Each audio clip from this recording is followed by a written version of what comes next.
Selamat malam, sahabat Dhamma yang berbahagia, Suki Hontu. Semoga sahabat Dhamma selalu sehat, bahagia, dan terus semangat dalam belajar dan mempraktekkan Dhamma. Sadu, sadu, sadu. Perkenalkan, saya Dita yang akan memandu kegiatan Dhammatalk malam ini. Sungguh berbahagia kita semua mendapatkan kesempatan yang baik sekali untuk mendengarkan Dhammatalk yang dibawakan oleh Sayadaw Kovida dengan topik How to Develop the Enlightenment Factor of Investigation. Bagaimana mengembangkan faktor pencerahan penyelidikan. Selanjutnya saya akan bacakan profil singkat dari Sayadaw Kovida. Sayadaw Kovida merupakan salah satu guru meditasi utama di Pusat Meditasi Hutan Paok Pusat di Maulamin. Beliau membimbing khususnya samana dan yogi asing, foreigner, yang jumlahnya ratusan di Paok Pusat, habis sebagai samanera tahun 1990 pada usia 14 tahun, dan mendapatkan penahbisan sebagai biku pada tahun 1996 di Wihara Mahawissutarama, daerah Salim. Saat ini Sayadaw telah menjalani 24 wasa kebikuannya. Sayadaw mulai mempelajari naskah Pali Buddhis di Wihara Mahawissutarama dari tahun 1990 sampai 1996. Kemudian melanjutkan mendalami naskah Pali pada tahun 2000 sampai 2003 di Vihara Mansuyin yang terkenal di kota Mandalay. Beliau kemudian lulus ujian Dhammacarya dan dianugerahi gelar Sasana Daja Dhammacarya Guru Dhamma. Setelah itu, beliau mengabdi untuk mengajar naskah Pali Buddhis di Wihara Mansuyin. Pada tahun 2006, beliau pergi ke Pusat Meditasi Hutan Paok untuk berlatih meditasi dan dibimbing langsung oleh Yang Mulia, Paok Sayadawji. Beliau juga dibimbing oleh Sayadaw senior lainnya seperti Sayadaw U Kancana, Sayadaw U Rewata, dan lain-lain. Mulai tahun 2008 sampai saat ini, beliau telah ditunjuk sebagai guru meditasi di Paok Pusat Maulamin. Sejak tahun 2010 sampai sekarang, selain membimbing meditasi di Paok Pusat, beliau telah diundang untuk membimbing meditasi dan ceramah Dhamma di berbagai negara seperti Korea, Latvia, Malaysia, Singapura, Cina, Thailand, Indonesia, India, dan Amerika. Sahabat Dhamma yang berbahagia, Dhammatalk malam ini diselenggarakan secara online oleh Pautauya Vipassana Dura Hermitage atau dikenal dengan Pusat Meditasi Hutan Paok yang ada di Indonesia. Saat ini ada 11 cabang yang ada di Indonesia, yaitu di Taman Sari Bogor, Rempang Batam, Gombong Kebumen, Tangerang dan Wanayasa, Makassar, Sidikalang Medan, Pancur Batu Medan, Pekanbaru, dan juga Jambi. Bagi sahabat Dhamma yang belum menyaksikan Dhammatalk yang kami adakan, silahkan dapat menyaksikannya kembali di YouTube channel Pautauya Vipassana Dura Hermitage Indonesia. Dhammatalk malam ini akan diawali dengan permohonan 5 sila, mendengarkan Dhammadesana, lalu sesi tanya-jawab, dan diakhiri dengan melakukan pelimpahan jasa. Sebagai wujud penghormatan kepada Tiratana, Buddha, Dhamma, Sangha, sahabat Dhamma diharapkan berpakaian rapi dan bersikap sopan, duduk di ruangan puja atau tempat yang layak, tidak sambil makan atau minum, menjaga ketenangan dan perhatian penuh selama acara berlangsung. Sebelum kita mendengarkan Dhammadesana, mari kita bersikap anjali, kita membacakan permohonan 5 sila.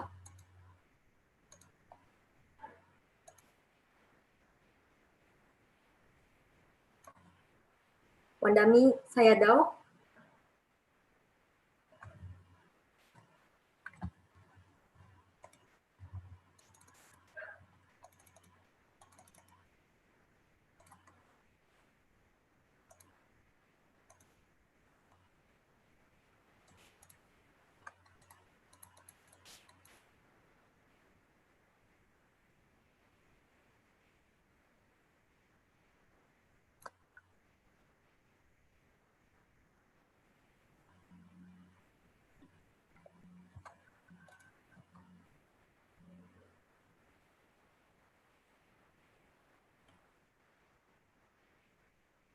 Untuk sementara kita sedang menunggu Sayadaw. Harap kita bisa mempersiapkan batin kita sebelum mengambil 5 sila.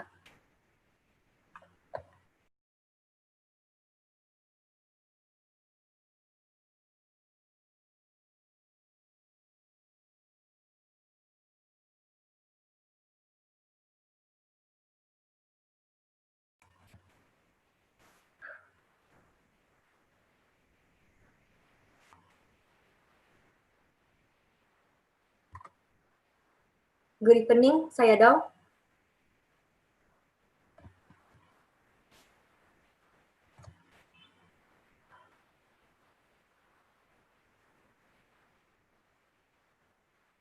The microphone, Sayadaw.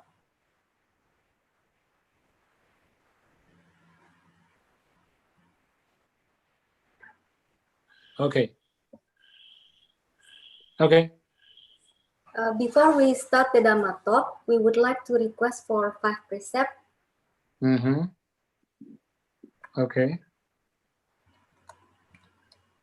Ahang bante tisaranena saha pancasilang damang yacami anugahang katwa silang deta me bante dutiyampi ahang bante tisaranena saha pancasilang damang yacami anugahang katwa silang deta me bante tatiyampi ahang bante tisaranena saha Pancasilang damang yacami anugahang katwa sila deta me bante.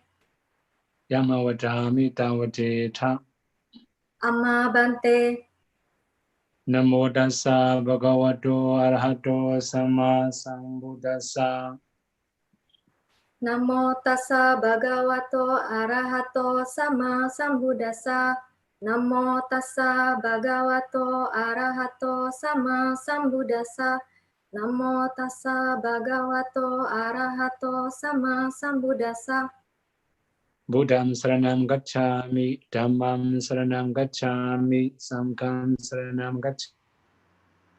Buddhang saranang gacchami, dhammang saranang gacchami, sanghang saranang gacchami. Dutiyampi buddham saranam gacchami, dutiyampi dhammam saranam gacchami, dutiyampi sangham saranam gacchami.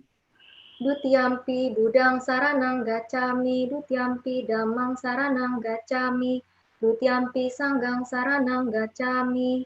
Tatiyampi buddham saranam gacchami, tatiyampi dhammam saranam gacchami, tatiyampi sangham saranam gacchami. Tatiyampi buddhang saranang gacchami, tatiyampi dhammang saranang gacchami, tatiyampi sanghang saranang gacchami. Sarana gahanam paripurnam.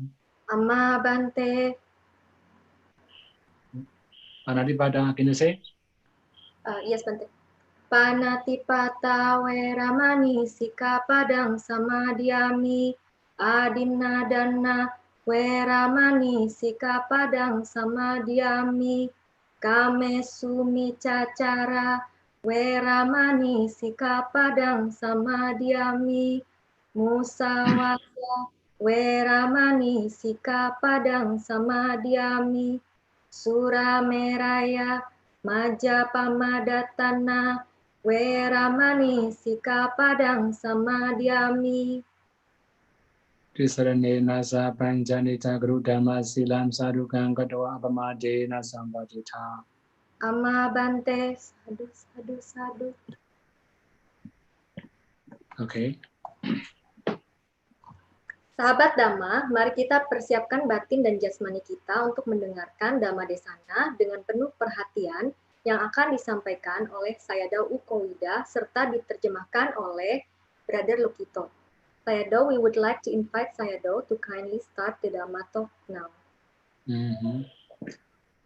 Okay, now we will start paying homage to the Buddha by reciting Namo Tassa 3 times.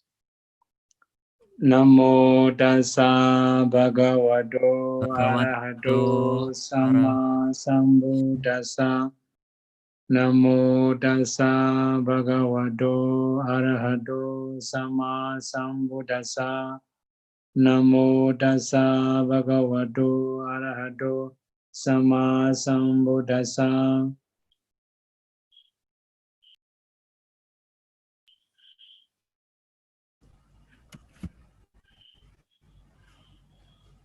Okay. Who will translate? Me, Sayadaw. Okay. So now we will. Not quite clear. What do you do? Hello? Not quite clear. What do you do? Hello? Hello? Yes, Sayadaw. Can you hear? Yes, we can hear. Okay. So today we will continue Dhamma Vidya Sambhajanga.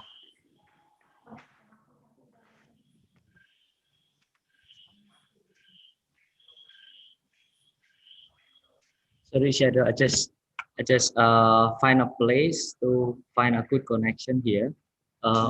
Please help Shadow to repeat what Shadow just said.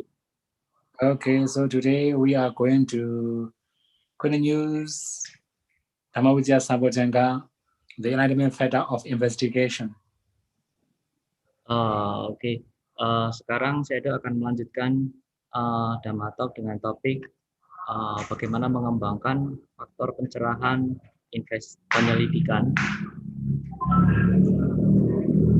Okay. So we also have to know what is the really meaning of Dhamma Vidya in the very beginning of this talk. Kita semua sebaiknya harus mengetahui terlebih dulu apa yang dimaksud dengan arti Dhamma Wijaya itu sendiri sebelum kita memulai Dhamma Talk ini. So as you have known the Pali words Dhamma, when we say the Dhamma, it also covers the Four Noble Truths, or it also called the truth. Seperti yang kita semua sudah mengetahui bahwa Dhamma itu artinya adalah 4 kebenaran mulia atau Dhamma itu sendiri. So we also have Vijaya, another Pali words. Vijaya means investigation. So if we combine these two Pali words together, Dhamma Vijaya means investigation the truth. Kita juga ada kata yang lain lagi yaitu Wijaya. Wijaya artinya adalah menyelidiki. Jadi kalau digabung Dhamma Wijaya itu sendiri artinya adalah penyelidikan akan kebenaran. So we can also understand the investigations of the noble truths.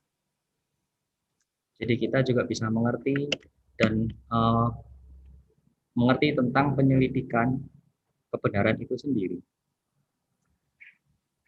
Now we also have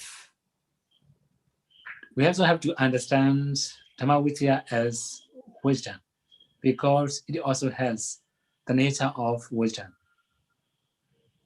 Kita juga harus mengerti juga tentang Dhamma Wijaya itu juga ada kandungan nilai yang disebut kebijaksanaan, karena sebetulnya Dhamma Wijaya itu mempunyai sifat alaminya yaitu kebijaksanaan. So we have one Bali definition. Yatasbhava Pativeda Lakano. The characteristics of Dhamma Vidya is penetrating dhammas or things according to their intrinsic nature or individual essence.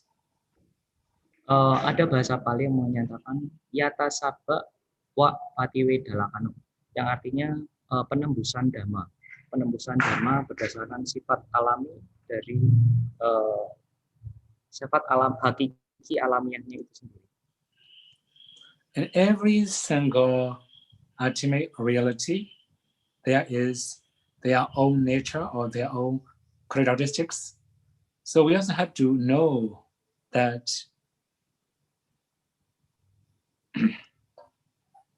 we also have to know that when we can know the Four Noble Truths or the ultimate reality, This is really called wisdom. Dari 4 kebenaran mulia, kita juga harus mengerti sifatnya alamiahnya satu persatu. Karena dengan mengetahui dari sifat alamiah dari kebenaran hakiki itu sendiri, kita juga akan mendapatkan kebijaksanaan.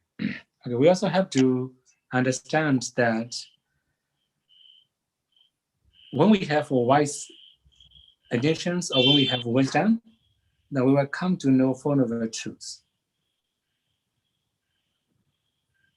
Kita juga harus mengerti bahwa ketika kita mendapatkan kebijaksanaan, itu kita akan juga mengerti tentang 4 kebenaran mulia itu sendiri. Then we also have another definition. Akalita badiweta lakano wa kusali salsa kita. Okay, here we got like a short penetration. So when we have wisdom, we can definitely penetrate the Dhamma, like penetration of an arrow shot by a skillful archer. Tadi saya ada sebutkan bahasa palinya tentang definisi dari Dhamma Wicaya. Yang pertama tadi sudah dibahas, yang kedua yang tadi saya sudah sebutkan, yaitu penembusan pasti. Artinya adalah seperti penembusan, ibarat tembakan anak panah oleh pemanah yang handal. So that means if an archer is skillful, then he could penetrate the target easily. He could hit the target easily, and he could also penetrate even very small things. Yang disebut pemanah yang handal di sini adalah pemanah yang betul-betul handal, di mana dia bisa memanah even bahkan hal yang terkecil atau target yang terkecil pun pemanah tersebut bisa menembakkan anak panahnya dan mengenai sasaran dengan tepat.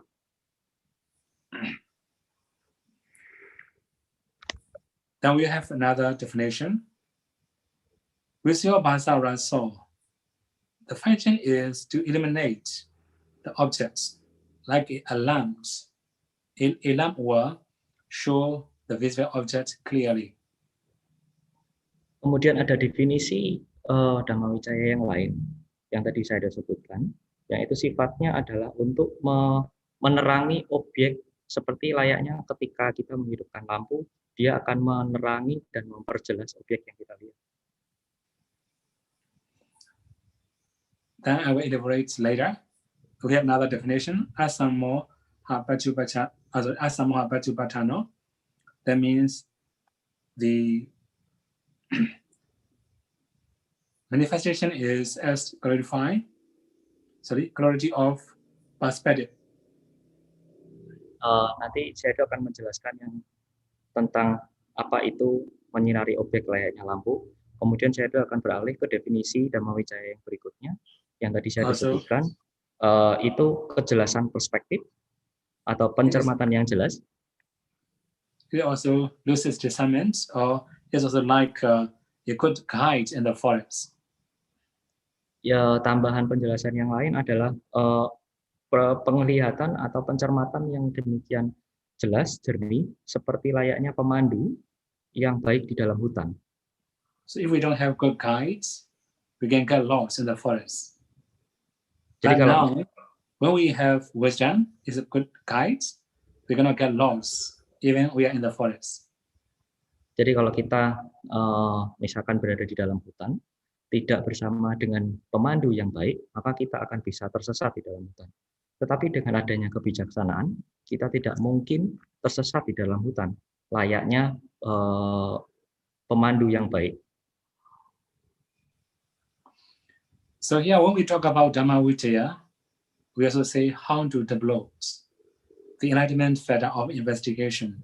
That means we have to upgrade our wisdom, or we have to upgrade our knowledge. We also upgrade our skill.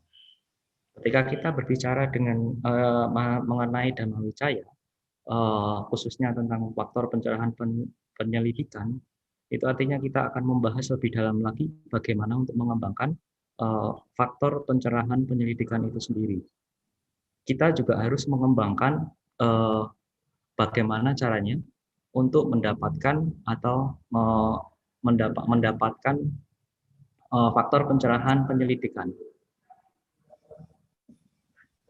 So everywhere, when we are skillful, or when we are knowledgeable, we can get everything we want. Bagaimanapun juga, ketika kita terampil, ketika kita tahu bagaimana harus melakukan sesuatu, maka kita akan bisa mendapatkan kebijaksanaan. So in modern community, we can also easily know that many people are trying to upgrade their knowledge, their skill, their experiences. Di komunitas yang modern sekarang ini, kita juga harus tahu bagaimana untuk mengembangkan pengetahuan, bagaimana untuk mengembangkan keterampilan, bagaimana juga untuk mengembangkan, mendapatkan ilmu-ilmu atau informasi-informasi yang baru. So to upgrade our skill and knowledge, we have to learn a lot, we have to train a lot. Dalam rangka untuk mengembangkan keterampilan dan pengetahuan kita harus mampu dan bisa untuk belajar lebih banyak. Kita juga harus mampu dan bisa untuk berpraktek lebih banyak.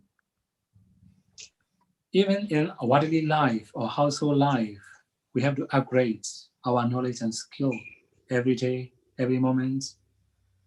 Then in our life, or when we are going to develop Dhamma, we have to upgrade our skill and knowledge more. Bahkan di dalam kehidupan kita sehari-hari atau di dalam kehidupan rumah tangga, kita juga dituntut untuk mengembangkan bagaimana mengembangkan keterampilan, bagaimana untuk mengembangkan pengetahuan. Then when we are skillful enough, in the case of the Dhamma, then we can achieve any attainment. We can also attain any kind of higher attainment. Begitu juga ketika kita belajar Dhamma, kita juga harus mampu untuk mengembangkan keterampilan dan pengetahuan kita. Dan ketika kita terampil dan punya kemampuan untuk mengembangkan dan belajar lebih lanjut, maka kita bisa mencapai beberapa pencapaian-pencapaian yang lebih tinggi. So in the definition, I have already explained. Wisdom is like the light or the brightness. Seperti yang Sayadaw sudah pernah Sayadaw tadi jelaskan di atas, tentang definisi Dhamma Wijaya, yaitu menyinari objek seperti lampu. So in the dark room, we cannot see the truth. We cannot see visible objects. Now, similarly, if we don't have enough wisdom, we cannot see the truth. We cannot know the truth, or we cannot understand the truth. Ketika kita berada di ruangan yang gelap, tidak ada lampu, kita tidak bisa melihat benda-benda atau hal-hal barang-barang yang ada di dalamnya. Begitu juga ketika kita tidak ada kebijaksanaan, maka kita tidak bisa tahu apa itu kebenaran. Kita tidak juga bisa mengerti kebenaran itu isinya apa. Kita juga tidak tahu sebetulnya kebenaran itu apa yang disebut kebenaran itu sendiri. So if there's the light in the dark room, we can see all the visible objects clearly. Similarly, when we have wisdom, we can understand, know, and see the ultimate truth as they really are. Seperti halnya ketika ada penerangan di dalam ruangan gelap tersebut, kita bisa melihat semua barang-barang yang ada di dalam ruangan itu. Begitu juga ketika kita ada kebijaksanaan, kita bisa melihat kebenaran sebetulnya, kebenaran sejati, seperti apa adanya, itu kita bisa melihat dengan kebijaksanaan yang kita punya.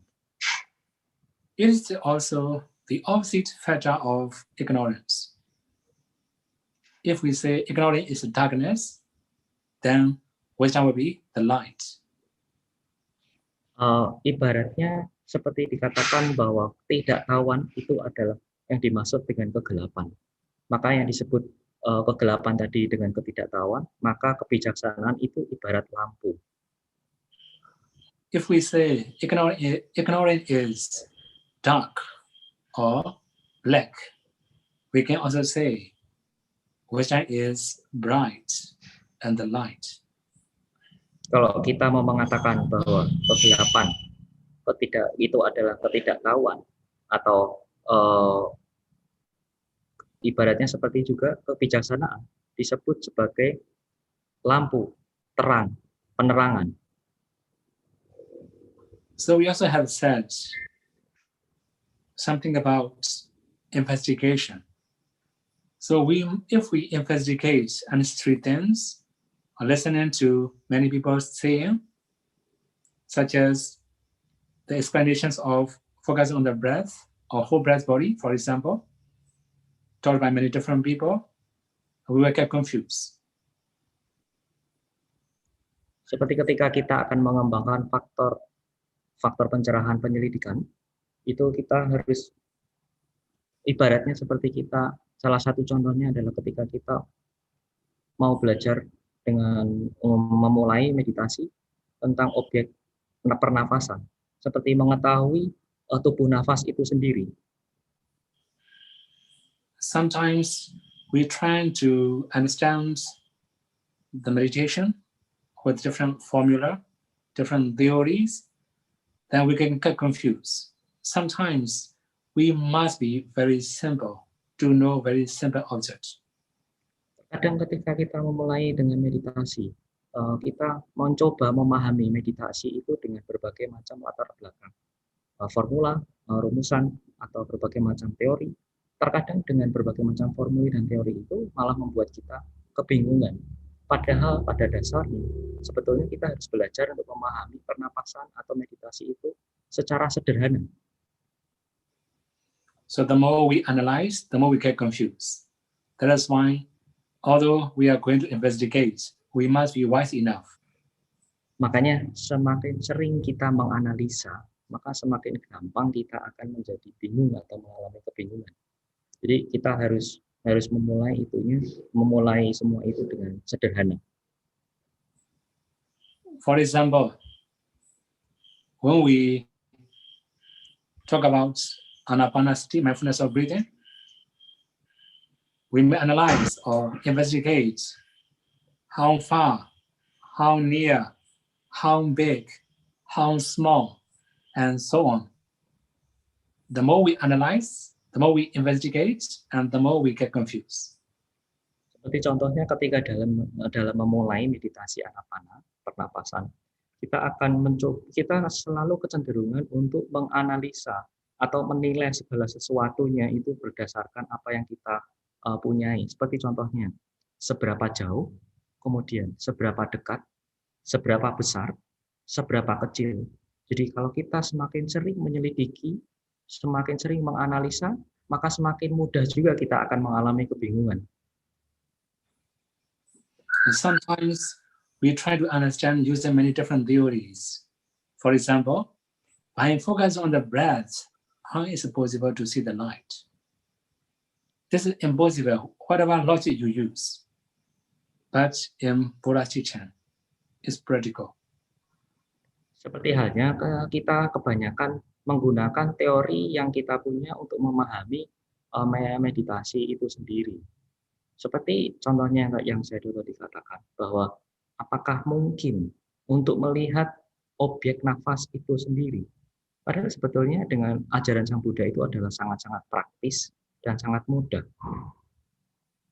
Then we also have many other analyses, for example, analyzing nimitta. You try to know the nimitta very much in detail. The more you try to analyze, the more it becomes complicated. Seperti contoh lainnya lagi adalah ketika kita mulai menganalisa tentang nimitta. Apa itu nimitta? Terkadang kita menggunakan teori-teori kita sendiri untuk melihat nimitta. Padahal semakin kita menganalisa, semakin kita akan bingung sebetulnya tentang nimitta itu sendiri. So, according to our perceptions, when our perception change, the nimitta also change. That is why we should not analyze too much, changing our perception. Ini semua saya sudah sebutkan tergantung dari persepsi kita sendiri. Ketika persepsi kita berubah, maka semuanya akan berubah. Begitu juga ketika kita menilai atau melihat sesuatu berdasarkan persepsi. Jadi jangan terlalu banyak menganalisa. By analyzing or investigating, if we have a lot of doubt or just increasing doubt, we should stop analyzing or investigating. Ketika kita memulai sesuatunya dengan banyak menganalisa, dengan banyak berteori, atau bahkan dengan banyak penyelidikan, dengan yang dipenuhi dengan keraguan-raguan, lebih baik kita berhenti menganalisa, berhenti menyelidiki. So in brief, we should also know what to investigate or what not to investigate in order that we may have less doubt and more confidence. Jadi singkatnya saya sudah katakan bahwa semakin banyak kita menginvestigasi, semakin kita akan bingung. Jadi lebih baik adalah sederhanakan dan kurangi untuk menganalisa. So there are many things beyond our imagination in Buddha's teaching.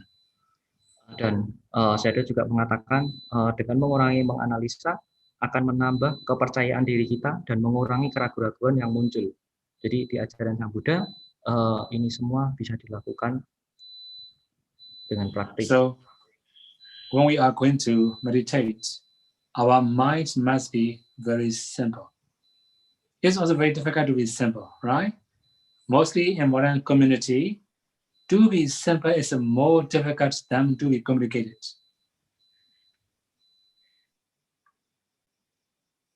Jadi saya mengatakan bahwa lebih pentingnya untuk menjadi sesederhana mungkin. Juga tidak perlu sampai membuat sesuatu hal complicated, menjadi hal itu sulit.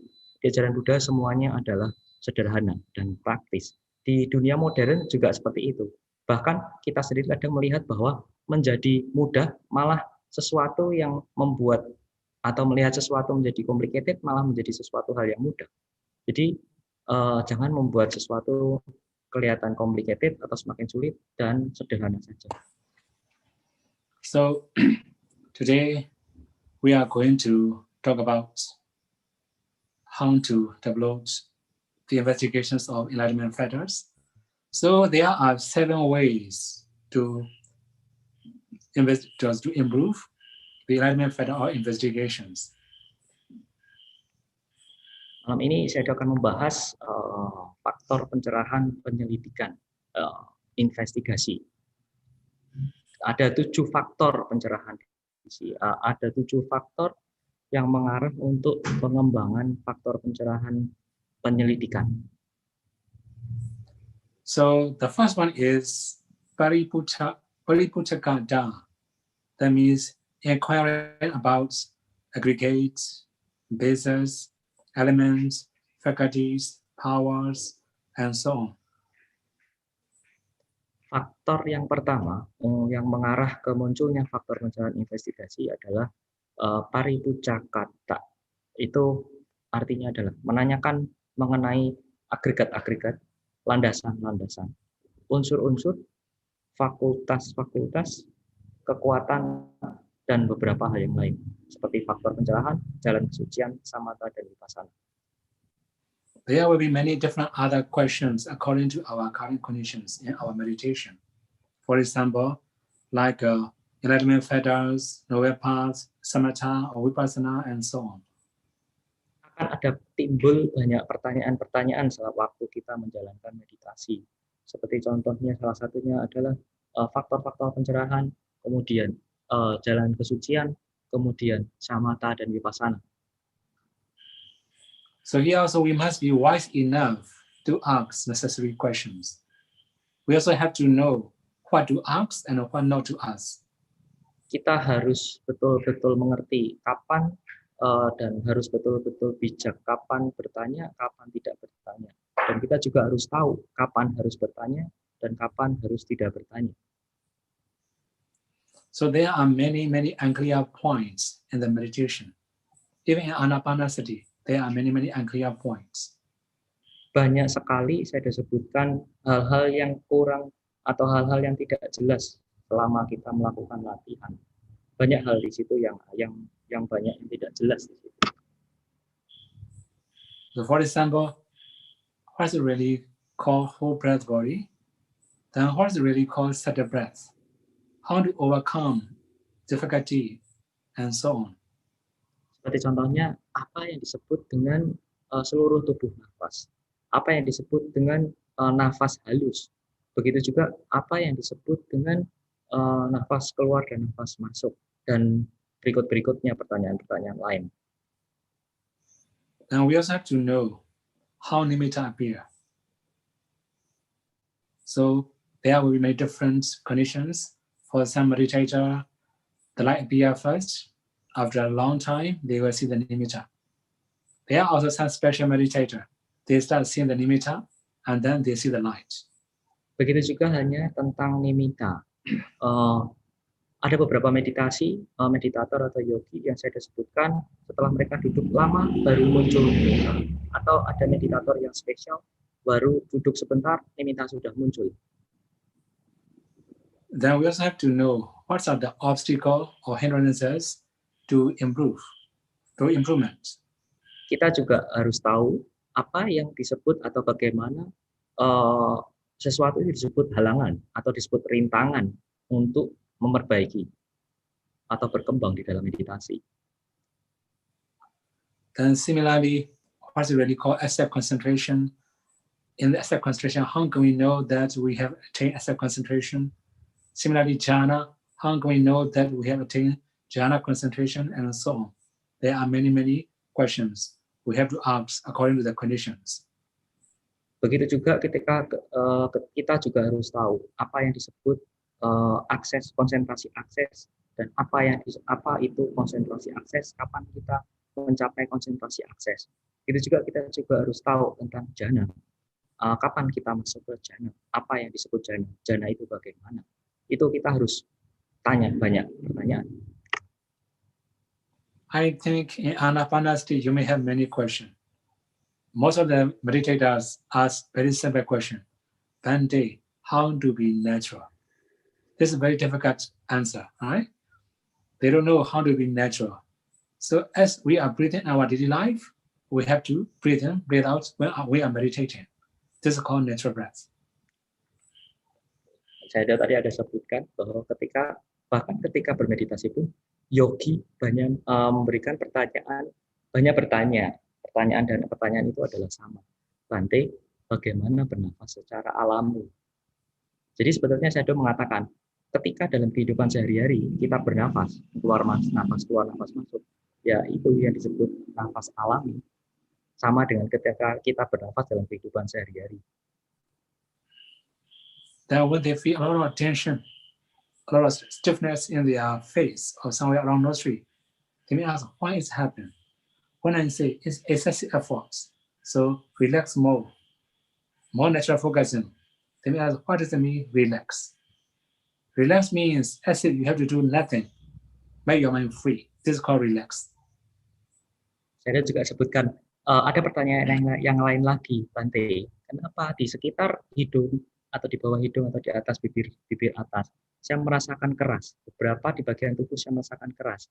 Kemudian ketika saya mengatakan, coba relax, dan lakukan meditasi secara natural, secara alami. Dan yogi tersebut akan kembali bertanya, Bhante, apa yang disebut relax itu? Sayadaw menjawab kembali, yang disebut relax itu adalah tidak memaksakan sesuatunya. Jangan terlalu banyak usaha. Tetap berusaha, tapi jangan sampai berlebihan. So, in brief, according to our current conditions, we must ask properly. If we ask many unnecessary questions or theories, it will get confused. Jadi, secara singkat saya mau mengatakan bahwa kita harus tahu kapan itu bertanya dan kapan kita harus bertanya. Terkadang pertanyaan-pertanyaan yang menggunakan berdasarkan teori-teori kita itu malah membuat bingung. Jadi pertanyaan-pertanyaan yang sederhana yang sebetulnya kita jalankan itu malah membantu perkembangan kita. And sometimes they may ask very high question. Bhante, how can we see the nimitta? Then I will answer very simply. Okay, just keep focus on the breath normally. Terkadang saya ada sebutkan barusan bahwa terkadang ada pertanyaan yang sangat tinggi. Bhante, kapan kita bisa melihat nimitta? Saya akan menjawab bahwa fokus saja terhadap nafas.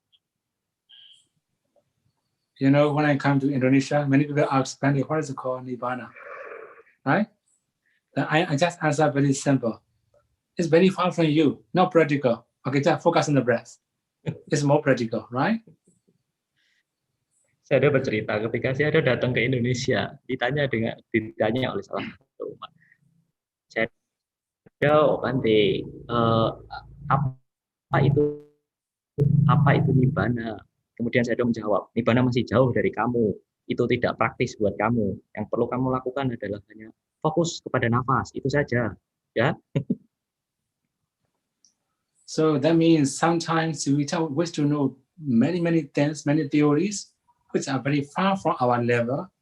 Then we can get confused. That's why it should be practical and a concise question will be more important when we are meditating. Jadi terkadang saya ada sebutkan bahwa dengan banyak teori yang kita sudah pelajari, dengan banyak teori yang kita sebelumnya sudah baca, itu malah kadang menjadikan halangan ketika kita mau praktek meditasi. Jadi kita harus tahu dan harus melakukan secara praktis, dan juga pertanyaan-pertanyaan yang diajukan pun juga harus sederhana, tidak complicated. Itu malah akan membantu ketika kita praktek meditasi mencapai kemajuan. And sometimes they also ask, Bhante, how long does it take to see the nimitta or to attain jhana? Whenever they ask this kind of question, I simply answer, it does not come from the duration, it just comes from the skill. Although we meditate very long time, if we are not very skillful, we cannot attain anything. Kadang ada yogi yang bertanya kepada Sayadaw, Bhante, apa yang dibutuhkan untuk bisa mencapai melihat nimitta atau bahkan mencapai jhana? Dan kalau ada pertanyaan seperti itu, Sayadaw akan selalu menjawab bahwa untuk melihat nimitta dan mencapai jhana, itu kamu perlu melakukan untuk fokus ke nafas, itu saja, dan juga memerlukan keterampilan. Bukan lamanya Anda bermeditasi. Kalau Anda bermeditasi bisa lama, tetapi Anda tidak terampil, Anda juga tidak bisa melihat nimitta. Yang diperlukan adalah keterampilan di sini. So we must know and skillful where to focus, how to focus, what to focus. If we know everything clearly, we can focus well, we can improve faster. As long as we don't know where to focus, how to focus, what to focus, we will be in the same stage all the time. Jadi saya ada mengatakan bahwa ketika yang intinya adalah ketika kita mengetahui kapan untuk mengkonsentrasi, di mana kita berkonsentrasi, dan bagaimana caranya berkonsentrasi, maka kita akan mendapatkan kemajuan. Tetapi kalau kita tidak tahu kapan berkonsentrasi, di mana letak titik konsentrasi, so if we are wise enough, walaupun kita meditasi lama,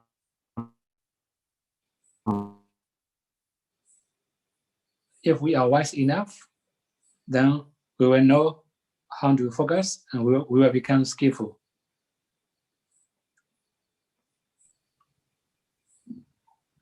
Sayadaw, can you repeat, Sayadaw? I just lost you. Okay. If we know how to focus, if we are wise enough, we will become skillful, we will improve.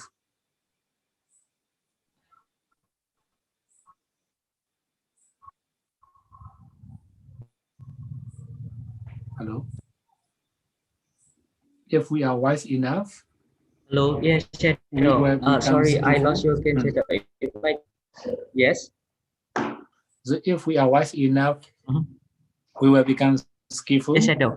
And we will know how to focus, then we can improve. Ketika kita cukup bijak, tahu bagaimana dan kita mempunyai kemampuan dan juga kita tahu bagaimana untuk memperoleh kemajuan, maka kita akan mendapatkan kemajuan. Yang terpenting adalah keterampilan dan pengetahuan. So sometimes we also discussed about the Dhamma, but we don't have any special topic to discuss. In reality, when we are going to discuss Dhamma, we must have a topic, particular topic. For example, Anapanasati. Just talk about Anapanasati. talk about many other things and many other unnecessary things. This is not really important for meditators. Begitu juga terkadang ketika kita berdiskusi tentang Dhamma, ini khususnya untuk untuk yogi atau meditator. Ketika berdiskusi dengan Dhamma, terkadang tidak ada topik. Padahal untuk berdiskusi tentang Dhamma itu harus ada topik. Contohnya seperti topik anapanasati. Berdiskusi saja tentang anapanasati. Jangan berdiskusi tentang topik-topik yang lain, karena itu hanya mengganggu para yogi, mengganggu yogi ketika bermeditasi, ketika tidak bisa fokus untuk berdiskusi Dhamma. So we can listen Dhamma talk, we can also questions, we can also learn reading Dhamma books and so on. So after learning or questionings or discussion, we can also improve our knowledge about meditation. This is called the first way, Paripusakada, inquiring about aggregate and so on. Saya ada sebutkan yang tadi tentang Paripusakata, itu dengan banyak membaca pengetahuan, membaca buku-buku, kemudian mendengarkan Dhammatalk tentang meditasi, itu akan membantu kita untuk mendapatkan kemajuan tentang meditasi itu sendiri. Jadi ini tadi yang dibahas dengan Sayadaw itu faktor pertama tentang mengarah munculnya faktor pencerahan investigasi, yaitu Paripusakata. So we can also learn the aggregate when we are practicing vipassana. We can also learn basis when we are practicing vipassana. According to our current conditions, we must know many different things. Jadi ketika kita bisa belajar tentang agregat-agregat, kemudian kita bisa belajar tentang landasan-landasan, kemudian elemen-elemen, ketika kita bisa belajar itu, dan ketika kita melakukan meditasi vipassana, maka kita akan mendapatkan kemajuan. Kita bisa banyak belajar di situ. So now, 2. What to Visara Kiriya, the purifications of basis. Saya menginjak ke nomor 2 tentang nomor 2, yaitu Watu Wisada Kiriya, pemurnian landasan. So that means we must clean our body, then like we have to take shower or something like that. If we are dusty or smelly, we cannot meditate very well. Artinya di sini adalah lebih mengarah ke tentang pembersihan tubuh. Seperti contohnya ketika kita habis bepergian, kita harus mandi. Ketika tubuh kita berasa kotor atau berdebu, kemudian bau kurang sedap, kita harus membersihkan tubuh dengan mandi.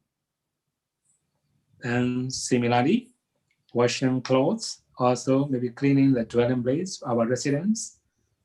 These are called Watu Visara Kiriya.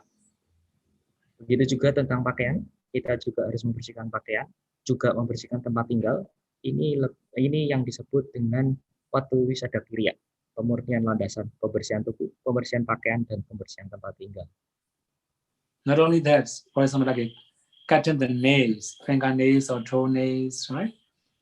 Sometimes when we are meditating, we will touch our hands. Then there's a long nail, fingernails. Then it will scratch our body or a little bit pain. We cannot meditate very well. That's why we have to cut fingernails, toenails, or we have to shave our birds and our maybe hair or something like that. This is also important for meditators. Salah satu contohnya yang lain lagi yaitu seperti ketika mempunyai kuku yang panjang. Saya sebutkan bahwa memotong kuku supaya tidak terlalu panjang itu juga perlu, karena ketika kita bermeditasi, ketika kuku panjang dan tangan kita kadang menyatu, kuku panjang itu bisa membuat tubuh itu terluka atau baret-baret yang dikatakan. Nah, itu bisa mengganggu ketika kita bermeditasi. Begitu juga tidak cuma hanya tentang memotong kuku, cukuran rambut supaya rambutnya rapi, kemudian membersihkan hal-hal yang lain yang kecil-kecil, kuku, kemudian kotoran-kotoran kuku, kemudian perapian rambut, itu juga yang dimaksud pemurnian landasan.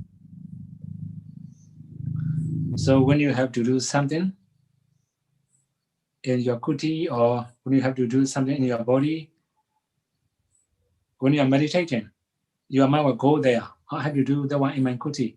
I have to do this one in my body. I have to cut nails. I have to shave my hair, something like that. Your mind will always go and think about it. That's why you cannot concentrate very well before you start meditating. settle everything. Saya sudah disebutkan beberapa hal kecil yang mengenai dengan pembunyian landasan ini terkadang mengganggu ketika kita mau memulai meditasi, membuat seseorang itu kepikiran. Seperti contohnya, oh saya mau memotong kuku saya terlalu panjang, atau oh saya mau rapikan rambut saya sebelum saya memulai meditasi, atau oh saya mau membersihkan tempat tinggal saya sebelum saya memulai meditasi. Ini bisa mengganggu kita sebelum memulai meditasi. Jadi Sayadaw sarankan bereskan itu semua sebelum memulai meditasi, baru memulai meditasi. Jadi tidak mengganggu ketika kita bermeditasi. Then you may have known the wine lamp. If wine is not very clean, the flame also not very bright. If wine is clean, which is also very pure, and the flame will be brighter. Similarly, when our internal and external things are clean, our mind becomes sharp and strong. White lamp, Sayadaw? Can you repeat? Wine lamp. Wine. Lamp, like candlelight. Oh, okay. Sorry, wine lamp. Oil lamp, oke. Oke, seperti halnya ketika lampu minyak. Kalau lampu minyak itu jernih dan bersih, itu kita bisa menggunakan lampunya dan hasil apinya untuk menjadi lampu itu akan terang, jelas, dan luas warnanya karena jelas. Begitu. Nah, kalau ketika kita pikirannya masih ada beberapa hal yang rencana-rencana yang belum terselesaikan, itu akan mengganggu kita. Jadi kalau misalkan mau memulai meditasi, bereskan semuanya. Seperti ibaratnya minyak di dalam lampu minyak, kalau dia bersih, tidak ada kotoran apapun, maka hasil apinya itu akan jernih. Begitu juga ketika pikiran terbebas dari rencana-rencana atau hal-hal seperti yang tadi disebutkan Sayadaw, itu akan membantu kita bermeditasi. Then the third one, Indriya Samatha Pariparanada, imparting evenness to the 5 spiritual controlling faculties. Faktor yang ketiga yaitu Indriya Samatha Pariparanada, menanamkan kemerataan pada 5 indriya pengatur spiritual. So here we have to know what's really called Indriya, controlling faculties. So there are 5 controlling faculties, as we know: Saddha, faith, also Viriya, efforts, then Sati, mindfulness, Samadhi, concentration, and wisdom, Panya. There are 5, right, Sayadaw? There are 5 here. Di sini Sayadaw mau menjelaskan bahwa apa yang disebut dengan indriya, kita harus mengerti dulu. 5 kekuatan indriya atau 5 pengatur kekuatan indriya. 5 kekuatan indriya, apa saja itu? Yang pertama adalah saddha atau keyakinan, kemudian wirya, usaha, kemudian sati, konsentrasi, samadhi, sati perhatian, kemudian samadhi itu konsentrasi, dan yang terakhir panya, kebijaksanaan. So if one of the 5 is very strong and powerful or predominant, all other controlling faculties cannot work properly. It becomes an obstacle or difficulty. Ketika dari salah satu 5 faktor tadi itu salah satu yang lebih mendominasi dibanding yang lain atau lebih berkuasa dibanding yang lain, maka faktor-faktor yang lain itu akan lemah dan itu akan menjadi halangan buat kita mendapatkan kemajuan. So now we are talking about wisdom. I don't need to talk about wisdom anymore, but we have to explain what's really meaning of saddha, faith or confidence. Sayadaw akan menjelaskan tentang saddha. Sayadaw tidak akan menjelaskan tentang panya atau kebijaksanaan. So there are 4 types of faith according to Buddha's teaching. The first one is religious faith, agamana saddha. That is which is comprehensive faith in the teaching of the Buddha, possessed by Bodhisattva and noble disciples. This is the 5 types of faith. Ada 4 macam keyakinan atau 4 macam saddha. Yang pertama adalah agamana saddha, yaitu keyakinan religi. Ini merupakan keyakinan menyeluruh pada ajaran Sang Buddha. Keyakinan ini yang dimiliki oleh para bodhisatta dan para murid-muridnya. The second one is acquired faith, adhikama sada, which is acquired by realizations of path and fruition knowledge.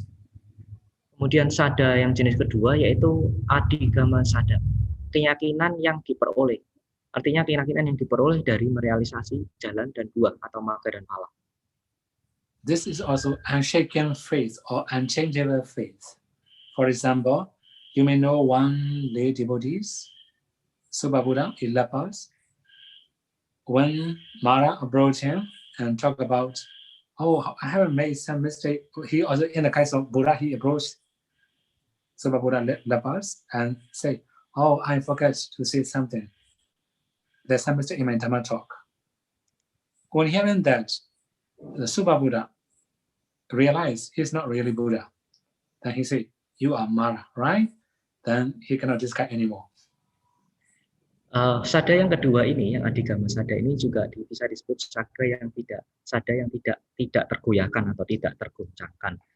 Mungkin para umat sudah mengetahui di Dhammatalk sebelumnya Sayadaw pernah membahas tentang Supa Buddha yang di zaman Sang Buddha. Supa Buddha ini habis mendapatkan atau mendengarkan ceramah Dhamma dari Sang Buddha dan beliau, seingat saya, beliau mencapai kesucian.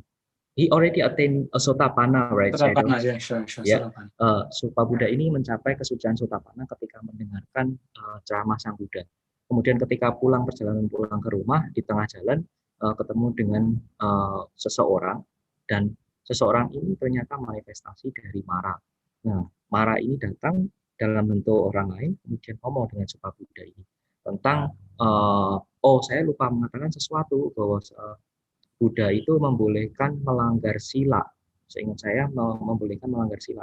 Kemudian karena Supa Buddha ini sudah mencapai kesucian Sotapanna, dia mengatakan bahwa nggak mungkin Sang Buddha mengatakan seperti itu. Kamu bukan Buddha. Kamu bukan murid Buddha. Kamu pasti Mara, ya kan? Kemudian Mara pergi karena dia mengetahui bahwa dia sudah diketahui sebagai Mara, maka Mara pergi. So that means those who have already attained path and fruition knowledge have unshaken faith. They will not change their mind. Jadi mereka yang sudah mencapai magga phala, mereka akan mendapatkan keyakinan yang tidak bisa digoyahkan atau keyakinan yang teguh, keyakinan yang tidak tergoncangkan. And we also have another one, number 3.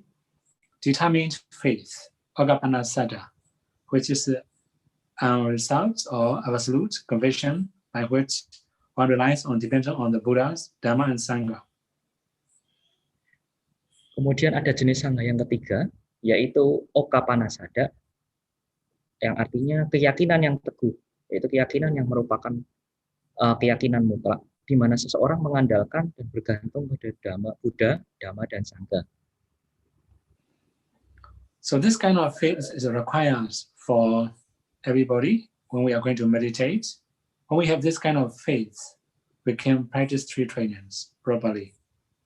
Keyakinan ini dibutuhkan untuk mereka yang mau bermeditasi dengan objek meditasi apapun itu. Mereka harus punya keyakinan terhadap Buddha, Dhamma, dan Sangha. Karena ini sangat penting sebelum mereka memulai bermeditasi. So their determination is very powerful. They can determine there is a truth, it's a soul. Then they have unshaken faith. That's when they can practice better. Mereka punya keyakinan yang kuat, mereka punya tekad yang kuat, dan tekad ini tidak tergoyahkan, maka mereka bisa memulai meditasi dengan baik. Then we also have to know something's new here. When we have faith in 3 trainings, we can also improve faster. Similarly, we must also believe in the benefits of 3 trainings, that we can practice better. Kita harus tahu tentang pelatihan moral, tiga latihan, sila sama dipanya. Kita juga harus punya keyakinan yang tadi keyakinan yang disebut, yang dibahas dengan Sayadaw. Dengan bermodalkan 2 hal ini, maka kita bisa berkembang bermeditasi. Karena dengan mempunyai keyakinan dan keyakinan kemudian melakukan latihan sila samadhipanya, hanya dengan modal 2 itu kita bisa berkembang. So the last one is inspired faith, pasara sada, which is no commenter, liking and respect for teaching of the Buddha. Kemudian kemudian jenis sada yang terakhir yaitu pasada sada, itu keyakinan inspiratif, ya, keyakinan inspirasi, keyakinan yang merupakan rasa suka dan hormat yang tidak berkomitmen terhadap ajaran Sang Buddha.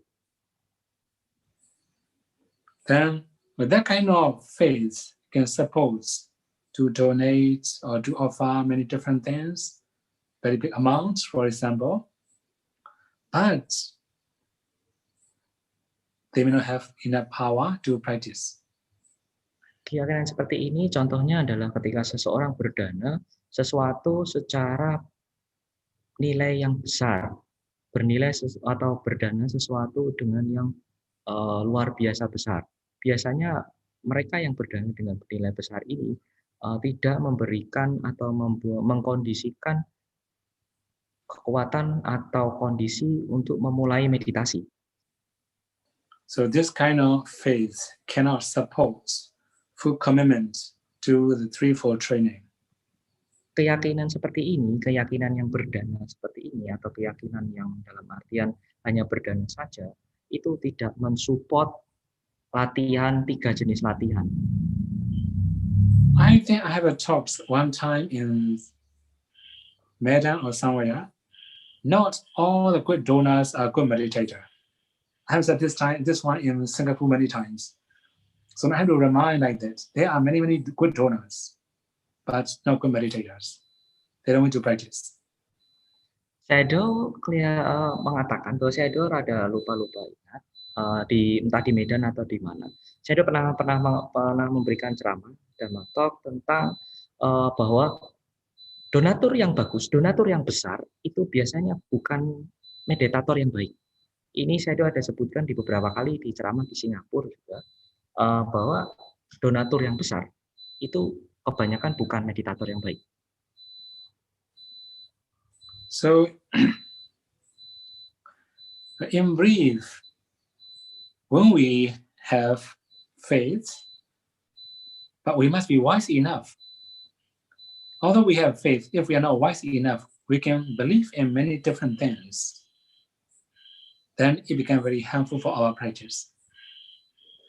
Jadi ketika kita mempunyai keyakinan, kita juga harus mempunyai imbangkan dengan kebijaksanaan.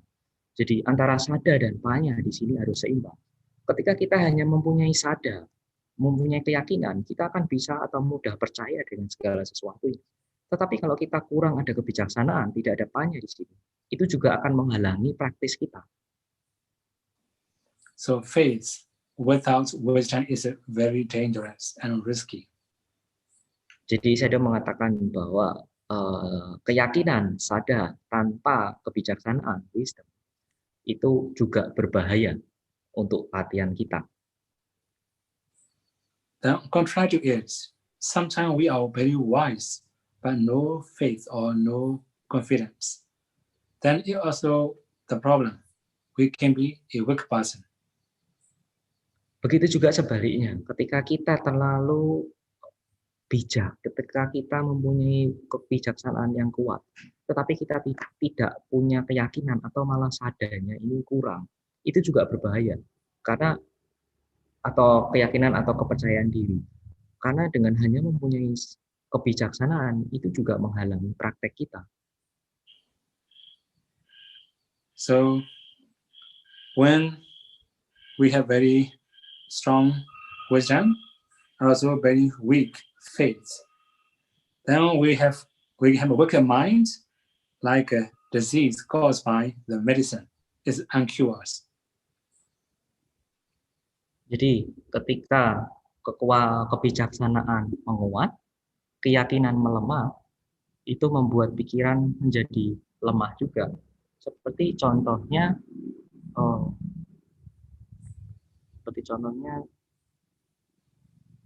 penyakit. Sayadaw, can you repeat the last sentence, Sayadaw, about the disease? Okay, the disease caused by medicine is uncured, very difficult to cure. Oh, oke. Ibaratnya seperti penyakit yang disebabkan oleh obat-obatan. Ini berbahaya dan malah susah disembuhkan. So, you may know Venerable Wakali. He had very strong faith in the Buddha. Wakali Sayadaw, the name of the... Oke. Anda semua tahu tentang kisah Venerable yang mulia Wakali. So he came and all day just to see the Buddha. Every day, except his personal time, wasn't like taking shower, food, meal times, for example, he will go out. After meal, after his personal time, he will come and sit in front of the Buddha, just see the Buddha all the time. Yang mulia Wakali ini waktu berangkat untuk ditapis menjadi biku, dia hanya ingin melihat sosok Buddha. Jadi di luar waktunya dia, selain untuk kembali ke putih mandi, makan, kemudian waktu untuk dia sendiri, maka dia akan kembali, kemudian duduk di depan Sang Buddha hanya untuk melihat Sang Buddha. Then the Buddha also reminded him, Wakali, seeing this body is useless. You just see this body with full of excrement. Then you also have known the one special sentence. If you see the Dhamma, see me. If you see me, you see the Dhamma. Buddha have said this one to Wakali. The word that you just said, the full increment or increasement? Excrement, filthy. Oh, okay. Full of impurity in the body. Okay. Ketika yang Arya Wakali duduk di depan Sang Buddha dan melakukan sering seperti itu, Sang Buddha kemudian berkata kepada Wakali, kamu percuma melihat tubuh ini banyak ketidakmurnian, banyak kotoran di dalam tubuh ini. Kamu harus ingat kata-kata saya yang lain, bahwa ketika kamu melihat Dhamma, maka kamu akan melihat Buddha. Dan ketika kamu melihat Buddha, maka kamu akan melihat Dhamma. Itu yang harus kamu lakukan. When the Buddha forced him to leave, then he could meditate and he could attain hardship. Dan ketika yang Arya Wakali mendengarkan ceramah dari Sang Buddha kata-kata itu, yang Arya Wakali kemudian pergi dan kemudian praktis meditasi, dan nggak lama setelah itu yang Arya Wakali mencapai tingkat kesucian arahat. So that means this is when we have very strong faith or saddha, but if our wisdom faculties become very weak, it's not very useful for our practice or improvement. Jadi ketika kita mempunyai keyakinan atau sadar yang begitu kuat, tetapi tidak disertai dengan hanya atau kebijaksanaan, dan malah kebijaksanaan itu melemah, itu sangat berbahaya buat praktek kita. Jadi kita harus tahu kapan sadar dan kebijaksanaan itu berjalan beriringan supaya membantu mensupport praktek kita bermeditasi. You may also know one ascetic called Sajjaka Paripajaka. He came to see the Buddha and debate with the Buddha about anatta, non-self. But he was defeated by the Buddha. Anda mungkin ingat kisah satu lagi, yaitu petapa Sajjaka. Petapa Sajjaka ini datang dan mengajak berdebat atau beradu argumentasi dengan Sang Buddha. He know what the Buddha says the truth, but his mana, pride, is the problem. He accept mentally, but he didn't openly talk to the Buddha. Even he didn't invite the Buddha. He didn't accept Buddha as a teacher or higher than him. Then he cannot attain anything. Pada saat itu diskusi atau debat yang dilakukan Sajjaka dengan Sang Buddha membahas tentang anatta, non-self, tidak adanya diri. Sajjaka sebetulnya tahu bahwa apa yang dikatakan Sang Buddha itu adalah kebenaran. Tetapi karena kesombongan atau mana yang dipunyai oleh petapa Sajjaka, maka petapa Sajjaka ini tidak bisa menerima kata-kata Sang Buddha, juga tidak bisa menerima Sang Buddha sebagai guru. Itu yang menghalangi dia. So he knew many logic. He also had many theories, but although he know many different things, he don't have faith in the Buddha. That's why he cannot improve anything. Although he passed away, he's just passed away as ordinary person. Pada saat itu petapa Sacaka itu sudah beranggapan bahwa dirinya sendiri itu sudah banyak belajar. Dia tahu tentang banyak logika, dia tahu tentang banyak teori, dia tahu tentang banyak pengetahuan. Dia beranggapan bahwa dirinya itu sudah lebih tinggi dari Sang Buddha. Makanya ketika petapa Sacaka meninggal dunia pun dia tidak mencapai tingkat kesucian apapun, karena dia hanya meninggal sebagai manusia biasa. So that means if our faith is very strong and powerful, we should develop effort or any other enlightenment factors instead of developing faith. Similarly, if our wisdom faculties is very strong and powerful, we should develop faith and any other enlightenment factors. Sayadaw mengatakan bahwa pada dasarnya adalah kita harus bisa menyeimbangkan faktor-faktor batin itu tersebut. Jadi kalau kita mempunyai sada yang kuat, kita juga harus menyeimbangkan dengan faktor-faktor batin yang lain. Jadi jangan cuma hanya mengembangkan keyakinan saja. Begitu juga kebalikannya, ketika kita mempunyai kebijaksanaan atau panya, kita juga jangan hanya mengembangkan kebijaksanaan. Kita harus bisa mengembangkan sada atau keyakinan, juga faktor-faktor batin yang lain. Dengan keseimbangan dengan faktor batin yang ada ini, maka bisa membantu kita untuk mendapatkan kemajuan ketika praktek meditasi. So the first thing, although we have five controlling faculties, the first two is to balance wisdom and faith. Walaupun kita sudah mengetahui dari 5 faktor pengontrol batin tadi atau faktor batin, kita harus bisa menyeimbangkan sada keyakinan dengan panya. Ini bahasan yang pertama yang saya dapat. So if our wisdom faculties become very weak, then we will not investigate how to improve. We will have unclear vision on the meditation. Ketika faktor batin panya atau kebijaksanaan kita semakin lemah, maka kita tidak bisa mempunyai keinginan untuk penyelidikan. Ketika kita tidak punya kemampuan atau keinginan untuk menyelidiki lebih lanjut, maka kita juga tidak akan mendapatkan kemajuan.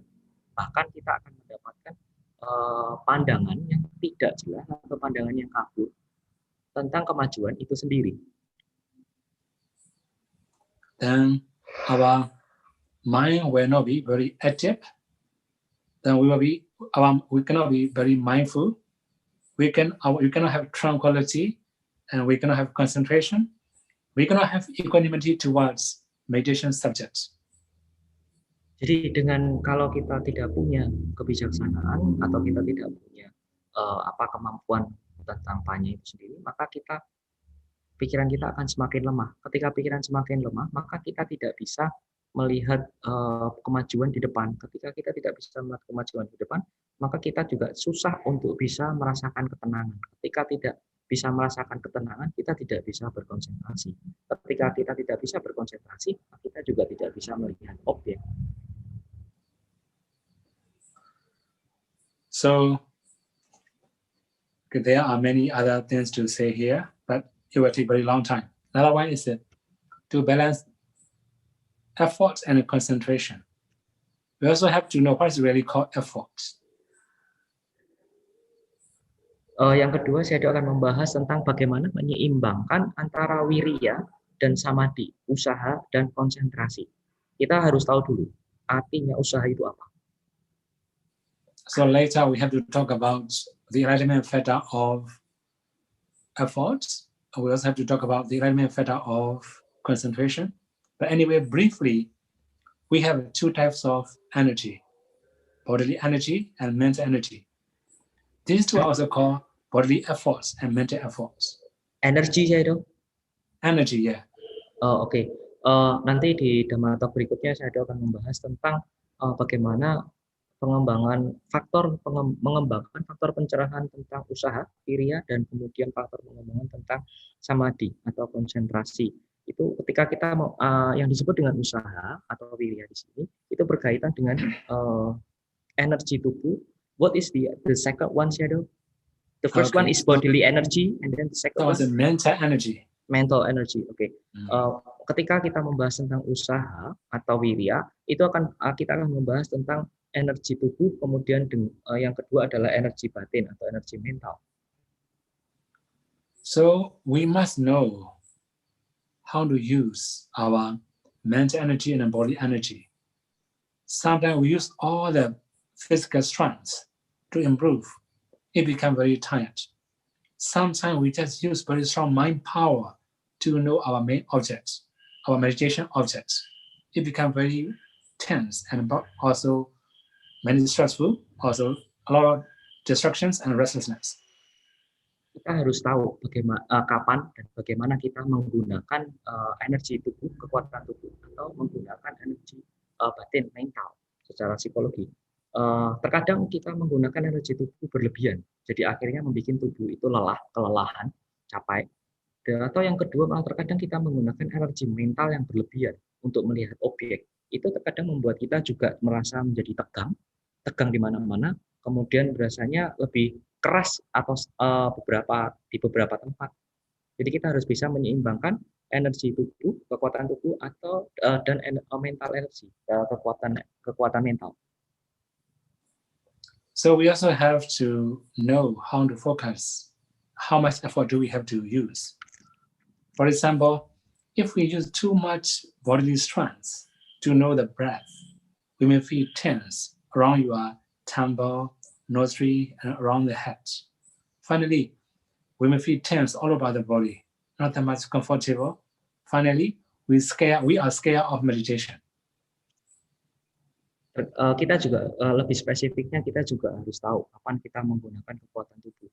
Ketika seseorang menggunakan kekuatan tubuh secara berlebihan untuk melihat objek contohnya di meditasi anapana, melihat objek di kisaran nostril area, itu kalau kita berlebihan, kita akan merasakan tegang, merasakan keras.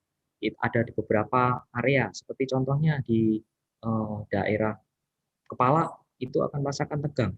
Dan itu tidak baik, yang akhirnya akan malah menghambat kita. So sometimes we just use too much mental energy, mind power, to know the object. Then the more we make efforts, the more we have restlessness. That is why we must be wise enough to balance our efforts. Terkadang kita juga menggunakan kekuatan atau tenaga batin yang berlebihan untuk melihat objek. Ini juga tidak baik, karena ketika berlebihan, kita akan merasakan kekhawatiran, kecemasan, ketidaktenangan, kegelisahan. Dan ini hanya membuat kita akhirnya malah meditasi sebetulnya malah membuat sakit, malah membuat tidak nyaman.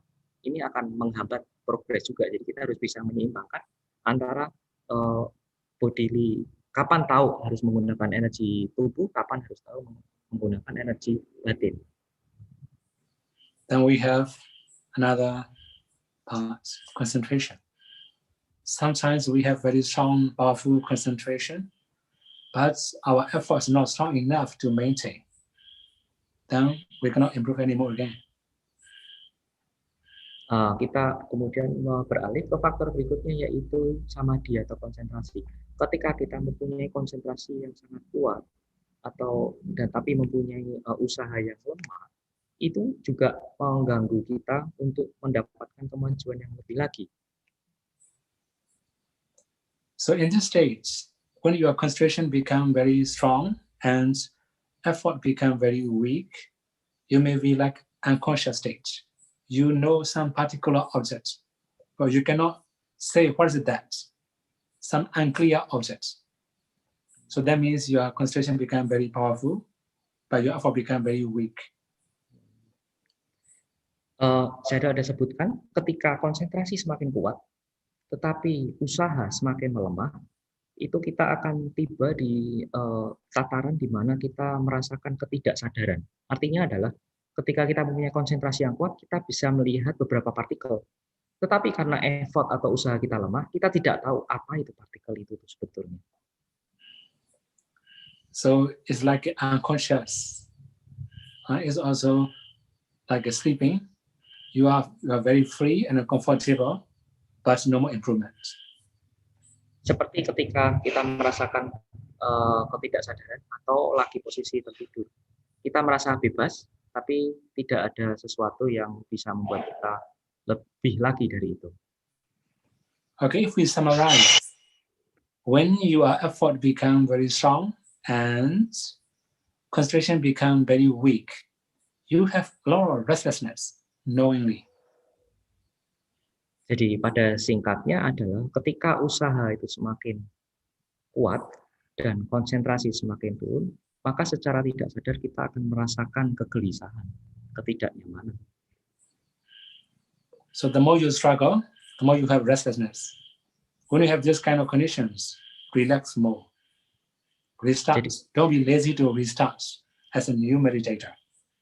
Jadi ketika Anda tiba di posisi seperti itu, yang Anda lakukan adalah Anda harus relax. Anda harus mengulangi meditasi lagi. Artinya adalah jangan takut untuk menjadi meditator baru atau mengulangi meditasi dari awal lagi.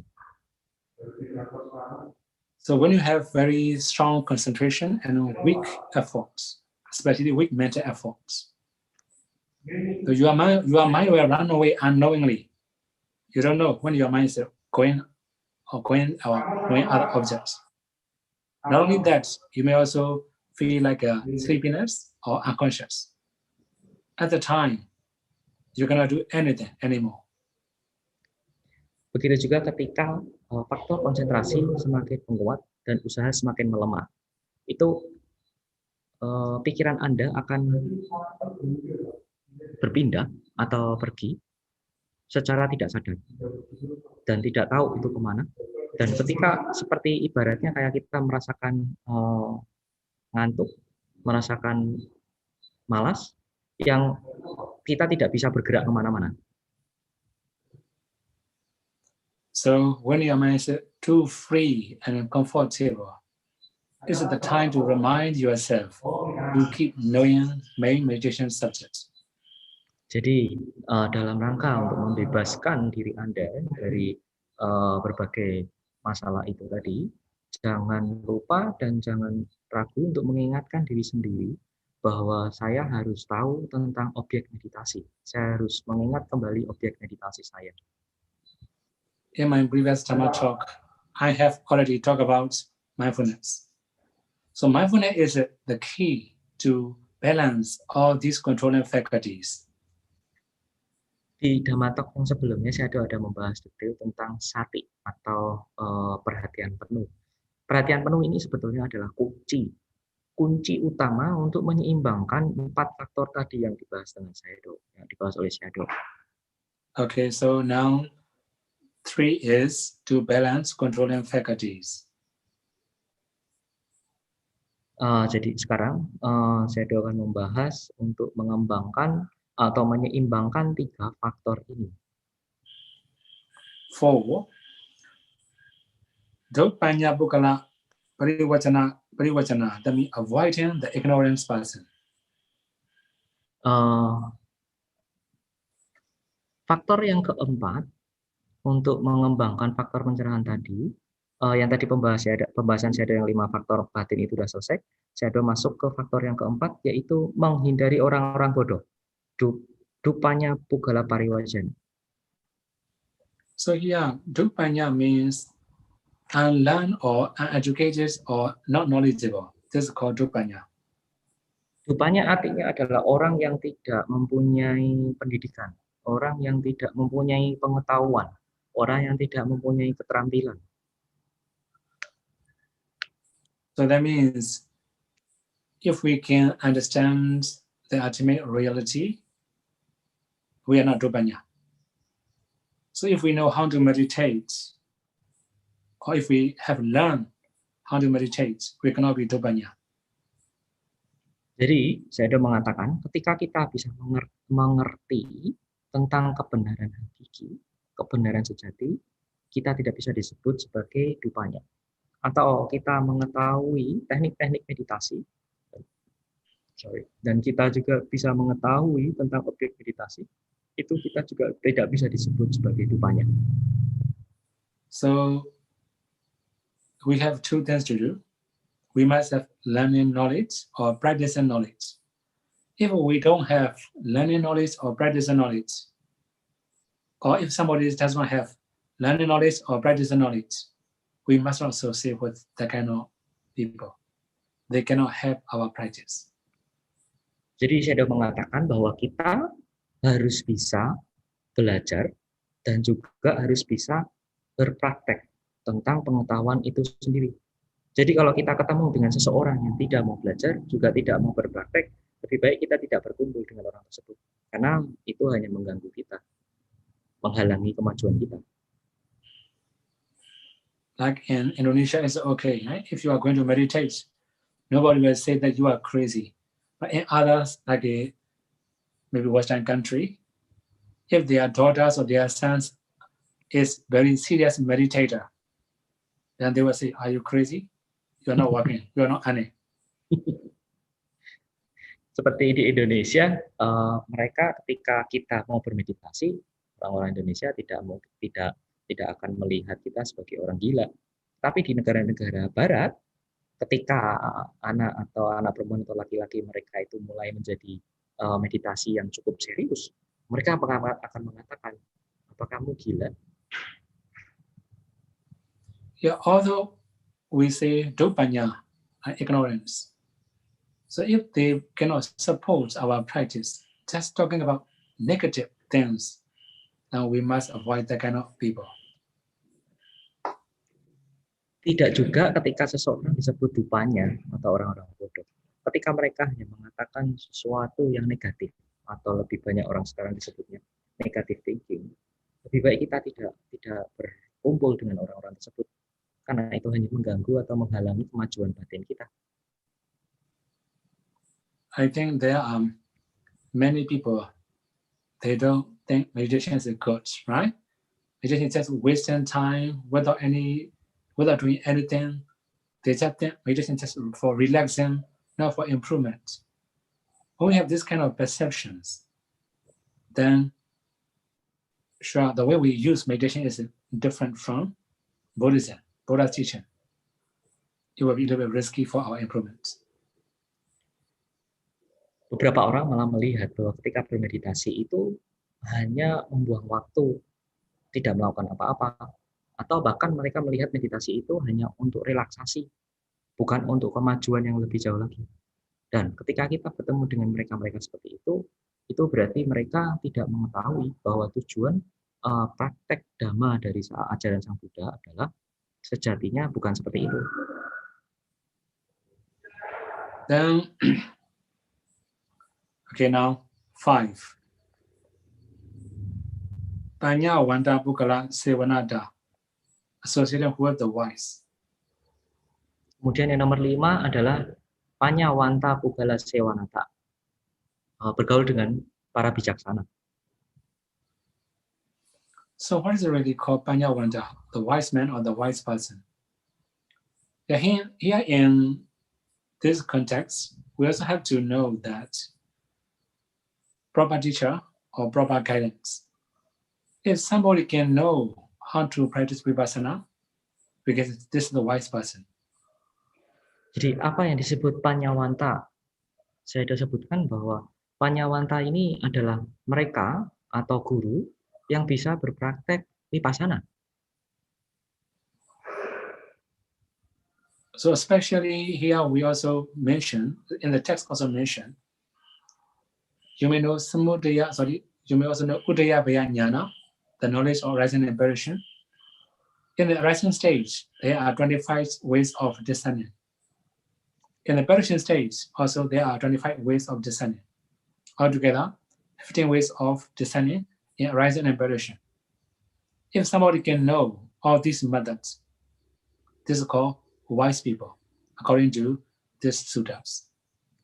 Jadi saya sudah sebutkan bahwa Anda pernah mendengar tentang Udaya Jnana, salah satu pencapaian pengetahuan di latihan meditasi vipassana. Di situ di Udaya Bayajana itu ada tahapan di mana meditator itu melihat 25 macam penglihatan, kemudian 20 macam lagi yang satunya. Jadi total ada 50 macam proses yang dalam rangka mereka mendapatkan pengetahuan Udaya Bayajana itu sendiri. Jadi di dalam sutta ini yang disebut Panyawanta adalah mereka atau mereka yang bijaksana yang tahu caranya untuk berlatih vipassana hingga mencapai salah satunya adalah Udaya Bayajana. Jadi mereka yang bisa mengetahui 50 penglihatan itu tadi, itu yang disebut orang bijaksana menurut sutta ini. So if we can find somebody who can attain past and future knowledge, or somebody who can attain jhana, this is also okay to associate or to follow his training. Jadi ketika kita mengetahui atau kenal dengan mereka yang sudah mencapai Maggapala, kemudian atau mereka yang sudah mencapai jhana, itu orang yang tepat untuk kita berasosiasi dengannya. So if we don't have this kind of proper teachers, at least we must have the one who have learned Tipitaka. This is also important. Tipitaka is our guideline to improve or to attain Nibbana. Jadi setidaknya kalau misalkan kemungkinan terburuk kita tidak bisa ketemu dengan guru-guru yang tadi saya sebutkan, sudah mencapai Maggapala ataupun sudah mencapai jhana, setidaknya kita harus bisa berkumpul dengan mereka yang tahu akan Tipitaka, yang mereka yang belajar dengan Tipitaka. Karena Tipitaka adalah bimbingan kita atau jadi acuan kita untuk menjalani kehidupan. So here Panya means learning knowledge or practicing knowledge. Practicing experience also, you can say.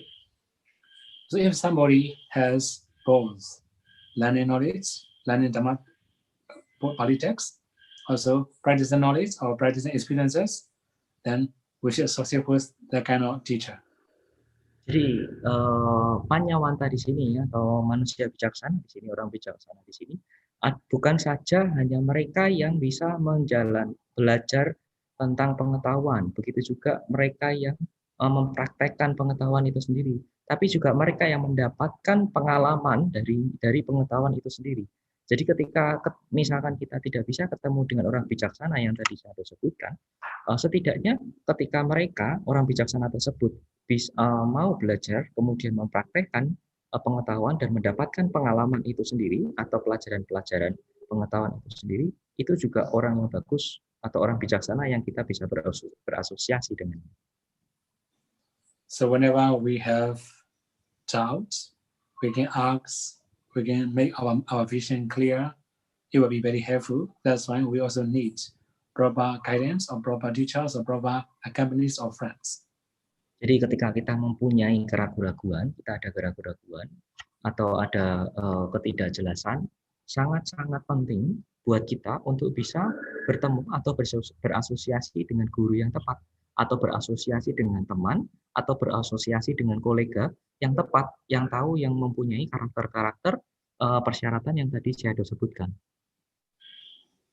So 6 is very high, the one is Gambira Jnana Jiriya Pachavakana, reflecting on the profound difference of how to perceive process of the aggregates, modes of elements, sense bases, and so on.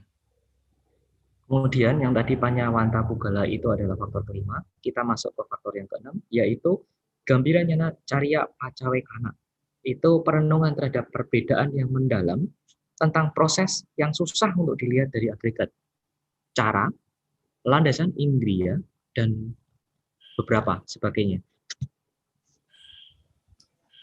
So that means if we reflect on aggregates, bases, and elements, it's very high insight knowledge. Especially when we are designing vipassana, we can do it. When we are practicing samatha, we cannot do it.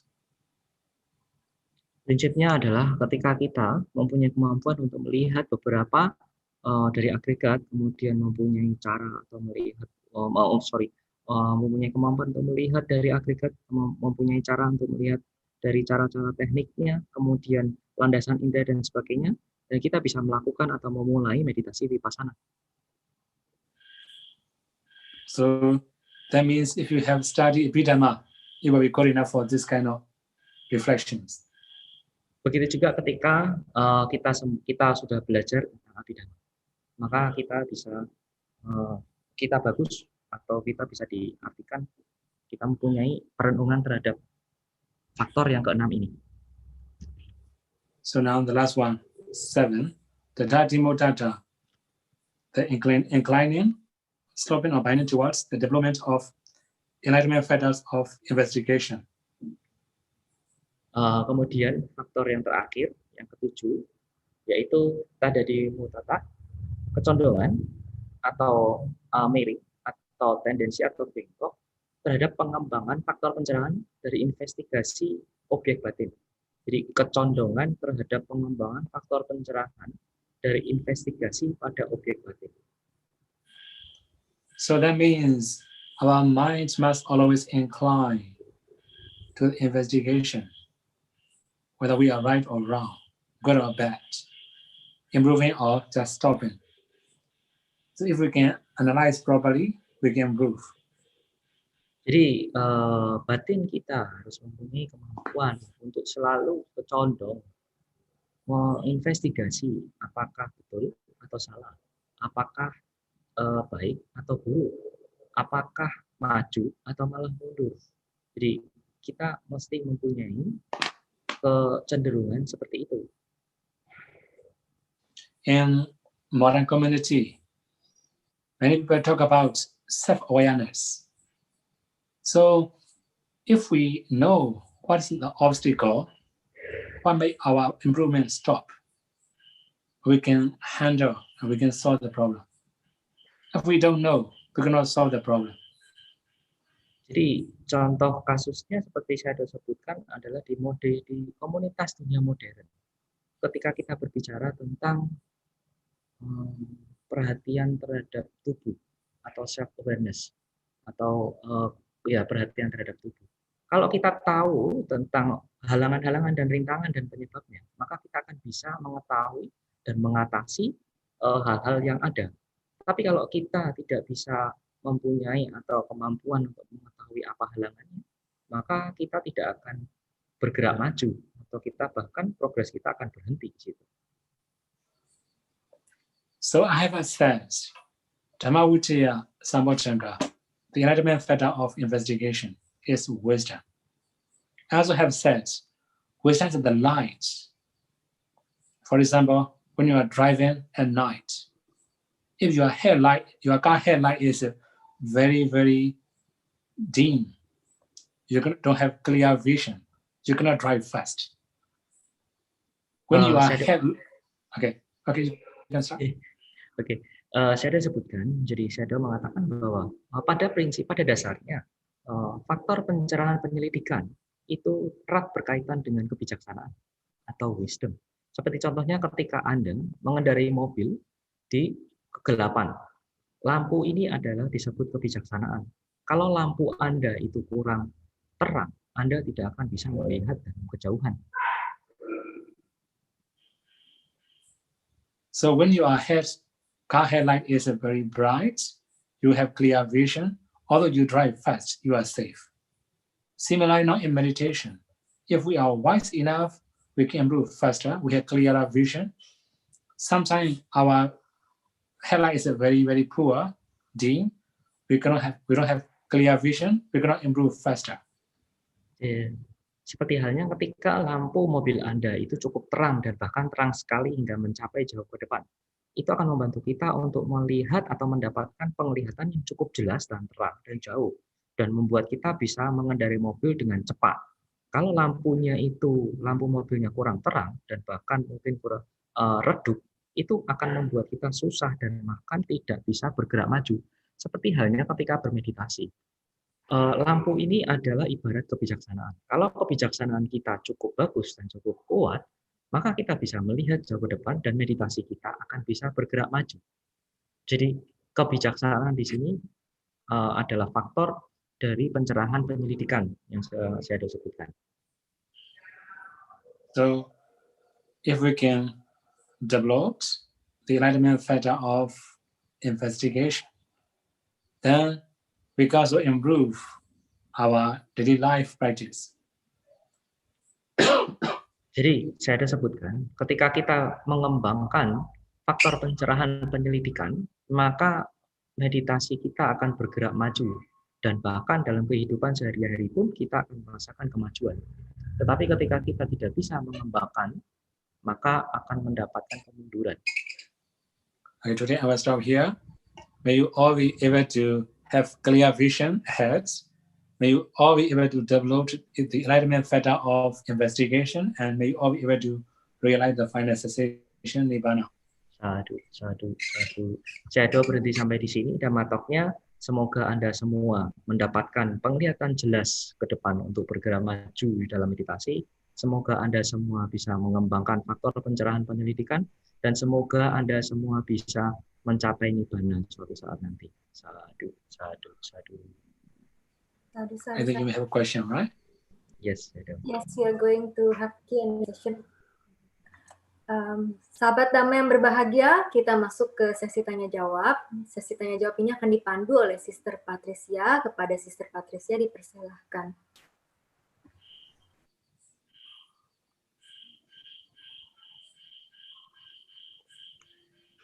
Terima kasih Sister Dita. Wandami Sayadaw, Sukihotu.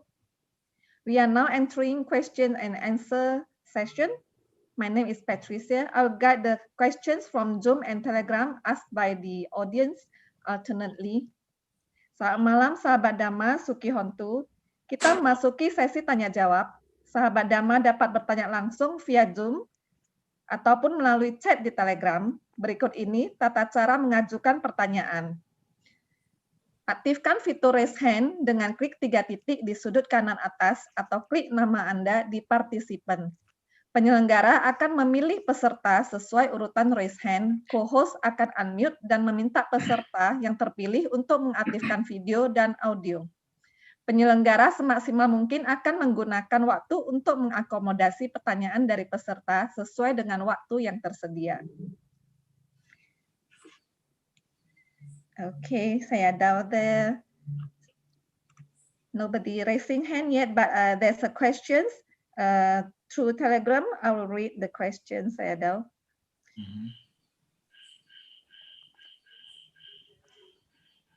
I'll read in Bahasa, so Lukito may translate it. Tolong Bante jelaskan perihal reviewing knowledge sebanyak atau sedetil yang mungkin Bante jelaskan. Ini pertanyaan dari no name. There's no name. Dapat ya lu gitu. Maksudnya reviewing knowledge itu? Nah itu saya juga kurang paham. Reviewing knowledge apakah berhubungan dengan topik malam ini nih? Ya, tadi sih Sayadaw ada jelaskan tentang learning knowledge sama practicing knowledge. Nah, ini mungkin reviewing. Yang disebut mungkin ini kedua ini kali ya. Oke, mungkin kedua ini ya. Saya coba sampaikan ke Sayadaw. Sayadaw, the question is actually it's not really clear, but as far as I remember, Sayadaw explained about 2 things. The first one is learning knowledge and practicing the knowledge. Sayadaw. Maybe the questioners referring to these 2 things. And maybe Sayadaw might want to explain further about learning knowledge and practicing knowledge as far as Sayadaw can explain. Okay, learning knowledge means we can learn many theory in Buddha's teaching. For example, learning suttas, learning Vinaya, learning Bidhamma. So after learning many things, we can also know many ways to practice. It's not practical yet, but we have known many theories. After learning theories, we can apply all the theories to practice. Now we can experience what's the good things to do, how to balance everything. This can be practical experience. For example, like a nimitta. Nimitta in the Pali canon, nimitta in text and nimitta, what we see will be different. Like you see the salt in the plate, and also you touch the salt with your tongue. There will be different meaning, different experiences. So when we learn, it's like a salt on the plate or the cup. But when we try to meditate or practice, it's the salt we touch with our tongue. Okay? Oke, saya coba jelaskan Sayadaw tentang learning knowledge dan practicing knowledge. Learning knowledge ibaratnya seperti kita belajar banyak teori, belajar banyak sutta, belajar winaya, belajar abhidhamma. Kemudian mendapatkan banyak pengetahuan. Ini yang disebut learning knowledge.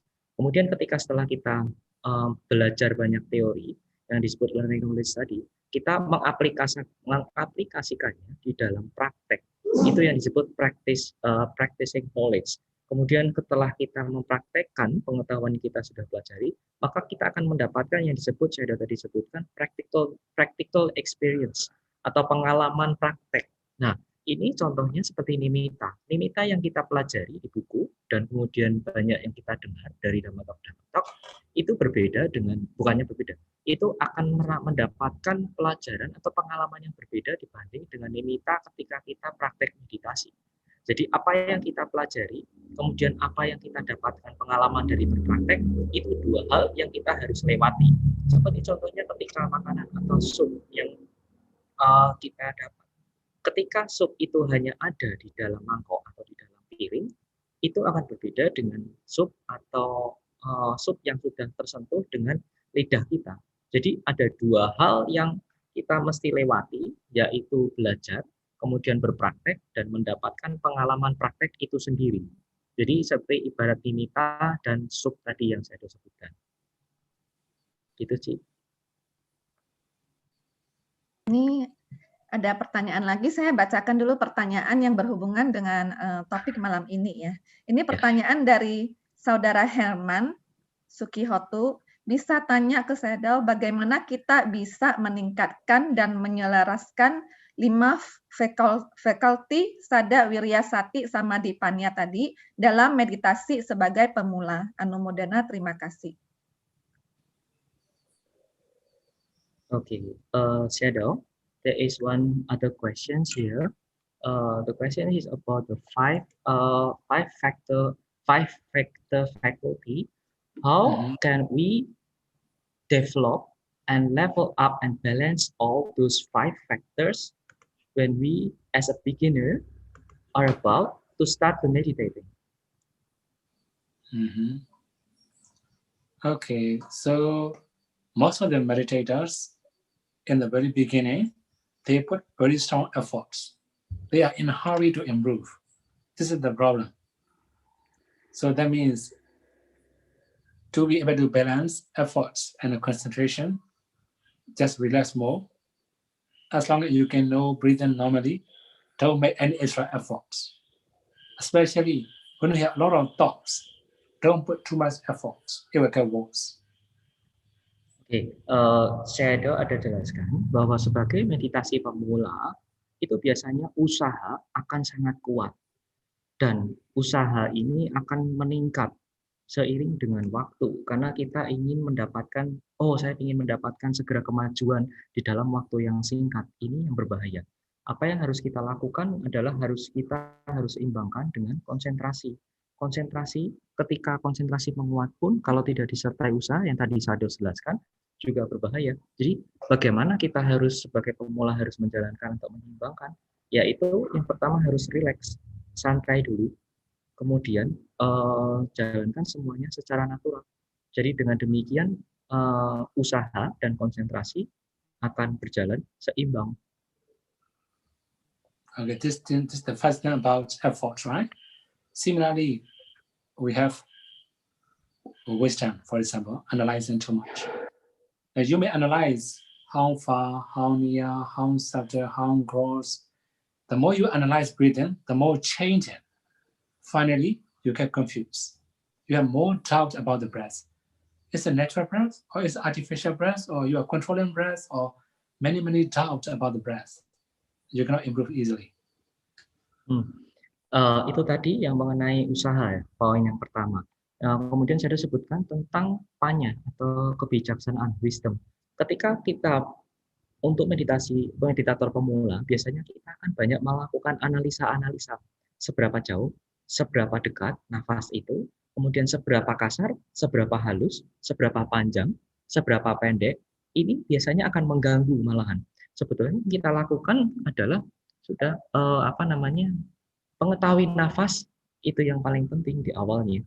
Jadi jangan terlalu banyak analisa, tetapi lakukan semuanya dengan mengetahui nafas. So to avoid excessive investigation, so you must know simply. Don't try to know very much in detail.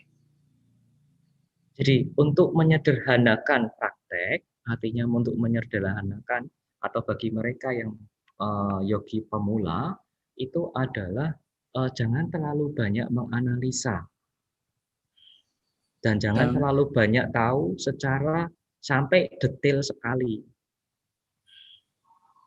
So that means you have more confidence, right? Okay, now the last dance is about concentration. Sometimes you feel very free and comfortable. People like comfort, pleasant feeling. Then your mind will follow pleasant feeling. Your effort becomes gradually weaker and weaker. You cannot maintain the concentration anymore, but you cannot improve anymore also because you like comfort and pleasant feeling. Itu tadi nomor 2 yang saya sudah sebutkan. Kemudian nomor 3 yang terakhir yaitu tentang konsentrasi. Ketika konsentrasi kita meningkat, maka kita akan merasakan nyaman, akan merasakan kebebasan di sini. Nah, orang-orang atau kebanyakan yogi menyukai keadaan nyaman. Mereka menyukai perasaan-perasaan senang, nyaman, atau damai di situ. Pleasant di sini menyenangkan. Nah, ketika seseorang itu merasa senang dengan kenyamanan dan sesuatu yang menyenangkan, maka usaha itu akan menurun. Ketika usaha atau effort itu atau wirya itu menurun, maka fokus tidak bisa dipertahankan. Yang akhirnya konsentrasi akan menurun karena usaha menurun. Itu karena awalnya seseorang atau yogi pemula menyukai sesuatu yang menyenangkan yang didapat dari fokus awalnya. Jadi berhati-hati ketika sudah mendapatkan fokus, kita harus mewaspadai dan menyeimbangkan dengan usaha. So especially when you have very strong rapture and tranquility and joy, your mind will follow all these tranquility, rapture and joy. Therefore become weaker and weaker. When you have this kind of joy and rapture, you have to remind yourself to keep knowing main objects. Especially, for example, breathing meditation, keep knowing breathing. If you cannot remind or keep knowing one object, sure, your effort become weaker. You may fall into sleep or fall to the bhavanga, like unconscious states, or you may have unknowing thoughts. Jadi ketika kita harus berhati-hati. Ketika konsentrasi kita semakin naik, semakin bagus, kita akan mendapatkan atau merasakan kebahagiaan yang berlebihan, kebahagiaan batin yang berlebihan, kegirangan yang batin yang berlebihan, dan ketenangan yang luar biasa. Ya, ini 3 hal ini atau beberapa hal yang menyenangkan ini yang kita harus hati-hati. Kebanyakan orang mengikuti akan kebahagiaan, kegirangan, kemudian ketenangan yang luar biasa ini. Yang akhirnya usaha mereka akan semakin melemah. Ketika semakin melemah, maka fokusnya pun juga akan menurun. Jadi efeknya di sini yang akan berantai. Jadi sebaiknya kita harus belajar untuk lebih berhati-hati ketika merasakan kebahagiaan batin, kegirangan batin. Karena kebanyakan orang akan mengikuti itu, pikiran-pikiran atau batin akan menyukai itu. Nah, itu yang kita harus hati-hati, kita harus seimbangkan. This is how to balance control and faculties for beginners, right? Ini tadi faktor yang saya sudah sebutkan adalah bagaimana untuk menyeimbangkan faktor pengontrol fakulti untuk yogi pemula. Okay, now the next question. Yes. Ini pertanyaan yang menyambung pertanyaan yang pertama tadi, Lukito. Ini tadi ada salah ini menyampaikan reviewing knowledge yang dia maksudkan adalah paca wekana niannya. Soalnya tadi di dalam Dhammatalk Sayadaw ada menyebutkan tentang hal ini. Jadi ini yang dimaksudkan, bisa tolong dijelaskan lebih lanjut. Panca wekana. Yang panca wekana niannya. Apakah itu tadi? Sorry, panca wekana nyana sih. Iya, tadi. Dia bukan panca, paca. Okay, I know panca wekana nyana. I know. Okay. Panca wekana niannya. Okay, Sayadaw. I don't remember the Pali word, Sayadaw. You would like to know further about the panca wekana nyana, Sayadaw. Actually, panca wekana nyana is after attaining path and fusion knowledge, right? So we have, for example, Sotapanna. We may have different panca wekana nyana, reviewing the path knowledge, reviewing the fruition knowledge, the reviewing nirvana, altogether 3, right? Then 2 more, reviewing the defilements he has eradicated. Then the last one, reviewing the defilements, reviewing remaining defilements which are not yet eradicated. Okay. The fourth one is the reviewing the eradicate defilement, and then the fifth one is reviewing the remaining defilement, right? Sure. Oke. Yang dimaksud panca wekana nyana di sini saya ada sebutkan bahwa, sorry saya tadi ada nggak ingat tentang bahasa Palinya. Yang disebut panca wekana nyana ini adalah mereka yang sudah mencapai kesucian, seperti contohnya Sotapanna.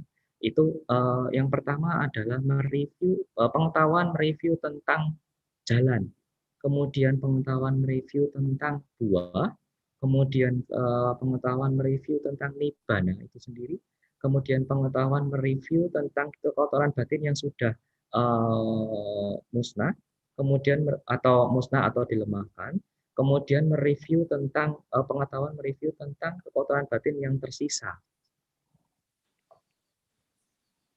So similarly, in Sakadagami, Anagami, there will be 5 types of revealed knowledge, right?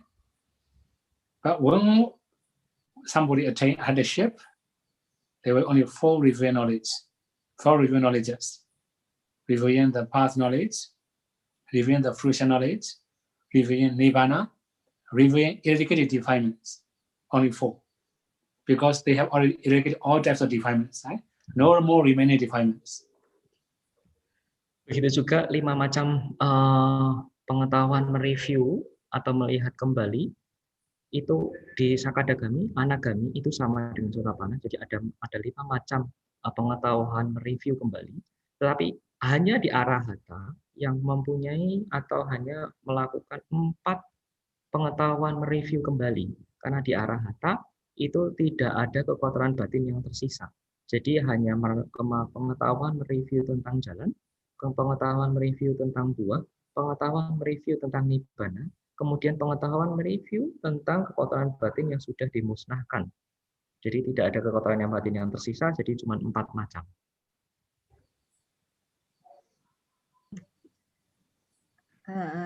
Saya lihat there are 2 participants that raise hands, so I'll okay, let me check. Sister Gao Yangli, please. Yes, you may unmute and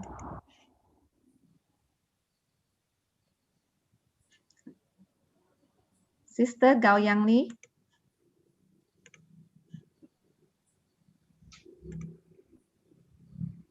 Sister Gao Yangli, you may yes. Okay, thank you.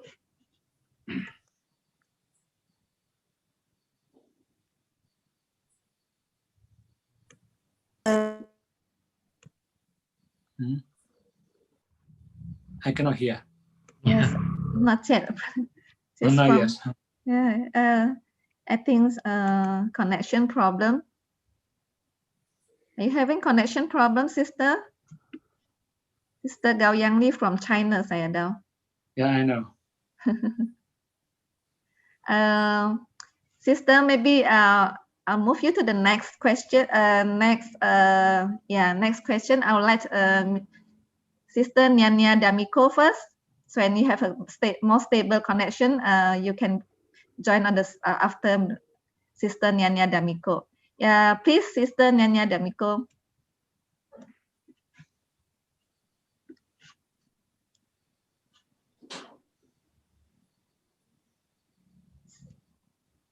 Halo, yes. Yes, nama Yes. budaya, sis. Ya, sis. Ya, oke, silakan. Namaste, Sayadaw. Good evening. Saudara Lukito, tolong sampaikan kepada Sayadaw pertanyaannya sebagai berikut. Tadi Sayadaw menjelaskan mengenai halo? Ya, silakan, Sister. Menjelaskan mengenai penyelidikan Dhamma yang dalam arti penembusan Dhamma, penembusan kebenaran. Mohon penjelasannya dari Sayadaw dan juga contohnya. Terima kasih. Yeah. Sayadaw, the sisters asked about penetrating Dhamma, Sayadaw, the Dhamma penetrating, and she would like to know further about this. Please, Sayadaw, help to explain further about penetrating the Dhamma, and if Sayadaw can, Sayadaw, please help to give an example, Sayadaw. Okay, so there I have already explained one example about an arrow shoot by an skillful archer, right? So similarly, when we have very good wisdom faculties, or when we have Dhammavicaya Sambhojjhanga, very powerful Dhammavicaya Sambhojjhanga, we can also know the truth easily. For example, 4 elements. Although we say focus naturally, don't create anything, don't force too much. If we are not very wise enough to force too much, we feel tension in our body, not that much comfortable. So if we are wise enough, we can easily know it. We can easily know the 4 elements. This is the very simple example. Okay. Oke, Sayadaw tadi ada jelaskan mengenai penembusan Dhamma. Itu seperti contohnya ketika pemanah yang unggul, pemanah yang ulung, itu melakukan atau menembakkan anak panahnya yang mengenai sasaran, walaupun sasaran itu kecil. Seperti halnya contohnya ketika kita bisa mempunyai kemampuan penembusan Dhamma, itu ketika kita bermeditasi, kita bisa melihat 4 elemen. Contohnya meditasi 4 elemen itu dengan mudah kita bisa melihat. Contohnya ketika kita tidak mempunyai kemampuan ini, kita akan merasakan beberapa di bagian tubuh itu merasa keras atau berat, dan beberapa malah contohnya tidak bisa melihat 4 elemen itu secara jelas. Jadi contoh penembusan Dhamma di sini adalah kitanya bisa melihat kebenaran itu secara mudah dan gampang, seperti halnya ketika pemanah ulung menembakkan anak panahnya ke objek yang kecil.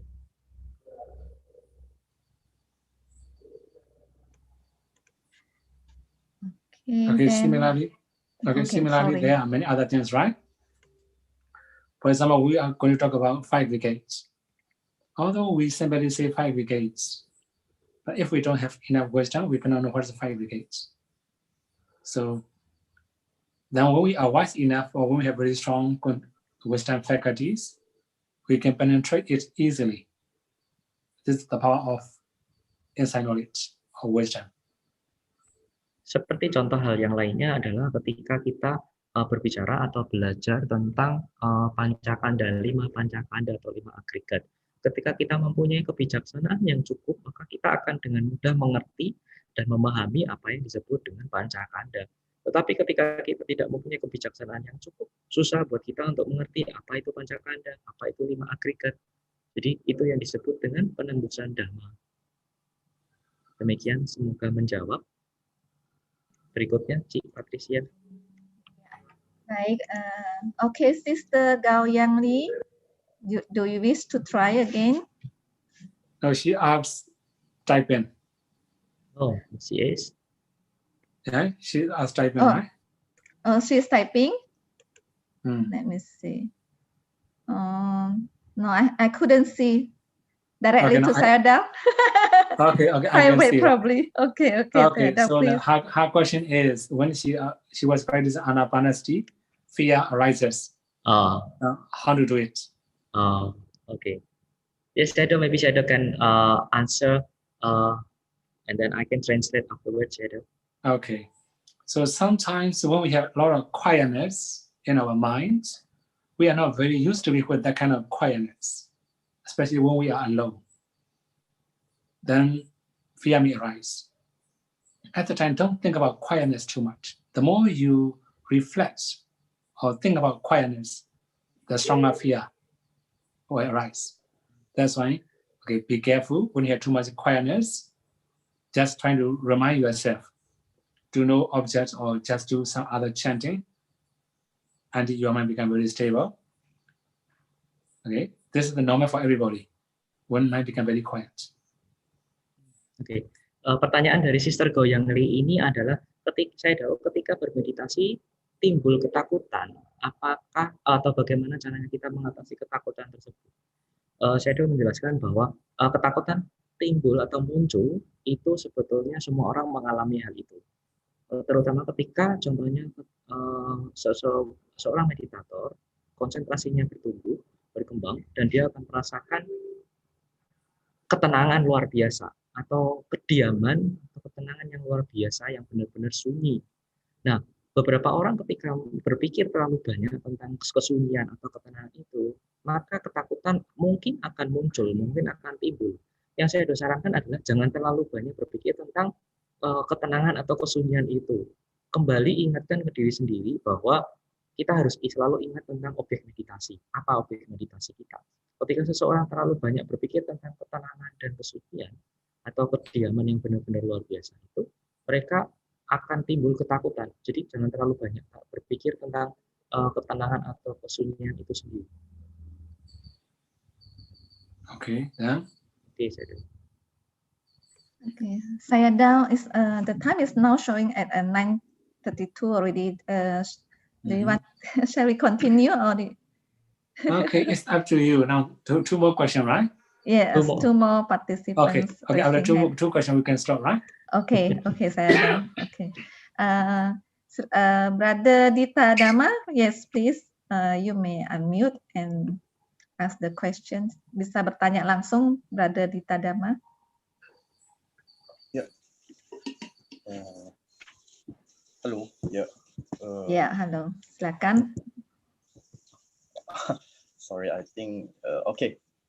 I have problem with the camera, but Sayadaw, Wandami Sayadaw. I have no idea how to set the thing. Sayadaw, I have a question in Tripitaka. There's this mention about the Pati Sambhida Jnana, and not everyone has this knowledge. Does this Pati Sambhida Jnana is the development of have the linkage with the higher form of practice of Satta Bojjhanga? Then how should one practice to perfect it to attain this Pati Sambhida Jnana? Does one need adhitthana to obtain it? Yeah, please, Sayadaw. Thank you. Okay, we have 4 or 5 things to achieve that kind of knowledge. It also includes like a Paripuja. We have to ask Noti passage from the Pali Canon or something like this. We must have learned Buddha's teaching in the past lives or something like this. This is also basics, right? Then also we also have very important things. That is it. Last week, Dhamma talk, how I talk about Katapachakata Vada. Right? Katapachakata Vada means when we are going for Bheda, we must go there by meditating. On the way back, also meditating. We also have to practice like that. So there are some other requirements to achieve that kind of knowledge. Okay, I should start also. Answer this one first. Translate this one first. Oke, Sayadaw. Pertanyaan dari Saudara Dita Dhamma itu tentang Pati Sambhida Jnana. Karena sesuai di Tipitaka itu tidak semua orang bisa mencapai tingkatan yang lebih tinggi seperti Pati Sambhida Jnana ini. Mohon Sayadaw jelaskan apakah perlu seseorang melakukan tekad yang kuat, aspirasi yang kuat untuk mencapai Pati Sambhida Jnana ini. Sayadaw sebutkan bahwa Sayadaw ingat untuk mencapai Pati Sambhida Jnana itu ada 4 hal yang harus dilakukan berkaitannya dengan kehidupan masa lampaunya. Yang pertama yaitu pernah belajar tentang Tipitaka di masa lampaunya, kemudian pernah mempelajari Tipitaka itu sendiri di zaman Sang Buddha. Dan ada 2 hal lagi yang Sayadaw tadi tidak sebutkan, ada 4 hal untuk mencapai Patisambhidanyana. Tetapi Sayadaw ada jelaskan bahwa di Dhammatalk sebelumnya, Sayadaw mengatakan bahwa Sayadaw menjelaskan tentang Pata Pacawekata. Sayadaw, what is the word Pali name Sayadaw? Kata Pacagata. Kata Pacagata. Oke, kata Pacagata itu artinya seperti contohnya ketika seorang biku berpindah patah memasuki desa, itu juga harus dengan penuh konsentrasi. Begitu juga dengan baliknya kembali setelah berpindah patah itu juga dengan bermeditasi. Itu salah satu kondisi untuk bisa mendapatkan Patisambhidanyana di kehidupan berikutnya. Okay, so here we have many things, right? There are 6 things to get Patisambhida. Oh. Some of them are past parami, some of them are present. The first one is Pubbha Yoga. Pubbha Yoga means practicing vipassana in the previous lives. Oke. Saya mendapatkan acuan referensi mengenai 6 hal untuk mencapai Patisambhidanyana. 6 hal ini berkaitan dengan parami masa lampau dan parami sekarang. Yang pertama yaitu Pubbha Yoga, itu pernah mempraktekkan vipassana di kehidupan sebelumnya. Then second one is Bahusaja, that means knowledgeable. He must be knowledgeable in Dhamma. Yang kedua yaitu Bahusaja, itu punya banyak pengetahuan dan informasi tentang Dhamma. Jadi seseorang pernah belajar Dhamma yang intensif dan luas. So the third one is Desa Bhasa. Bhasa means language, right? Learning language. That means especially learning Pali, also learning other language. Gata Bhasa nanti? Desa Bhasa. Oh, Desa Bhasa. Oke. Regional, maybe dialect or regional language, right? Oh, oke. Dasa Bhasa ini artinya berkaitan dengan bahasa asli ketika ajaran itu diberikan. Seperti contohnya kalau di Dhamma ini adalah tentang bahasa Pali. Jadi pernah belajar Pali di masa lalu. So especially Pali. Then Khususnya Pali.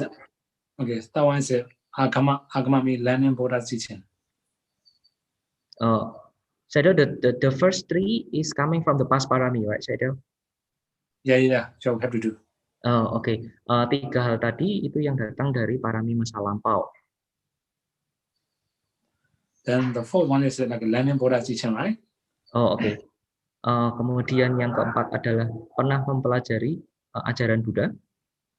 Then fifth, asking noted passages from Pali Canon or commentary, and some of the passages are very difficult to understand, right? Asking some Pali and some decision how to understand that one. Oke. Yang kelima adalah bertanya atau menyelidiki, bertanya atau mencari arti. Ketika kita belajar Dhamma, kita mengalami kesulitan untuk memahami artinya. So that means, okay, now we have 6. 6 Yes. Adhikama means attaining at least Sotapanna.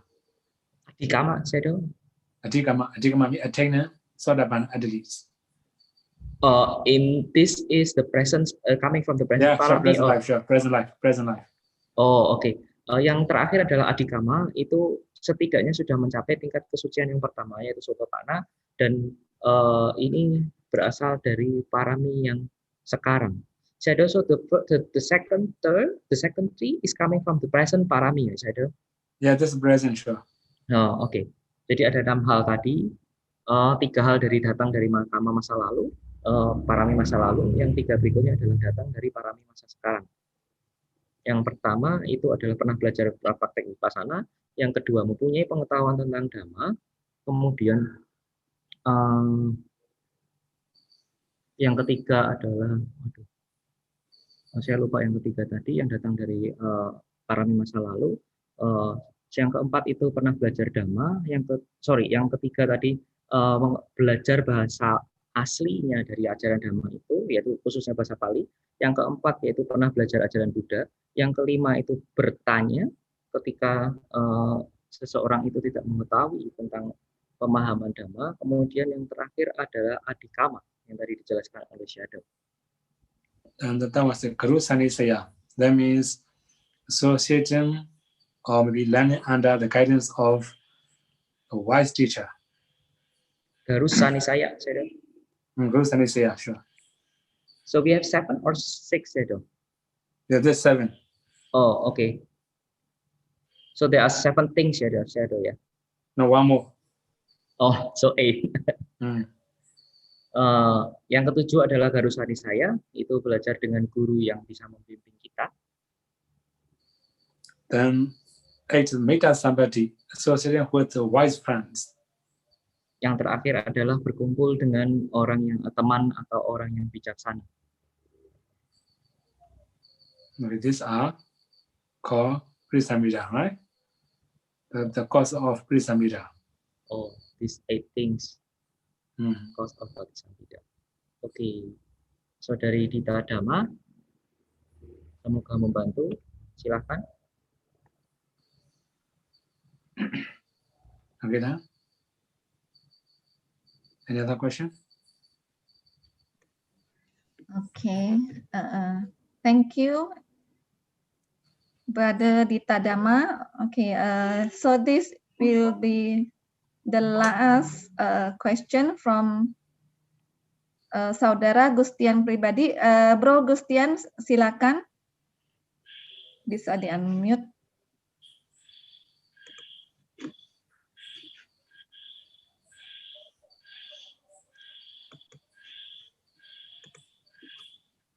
Terima kasih.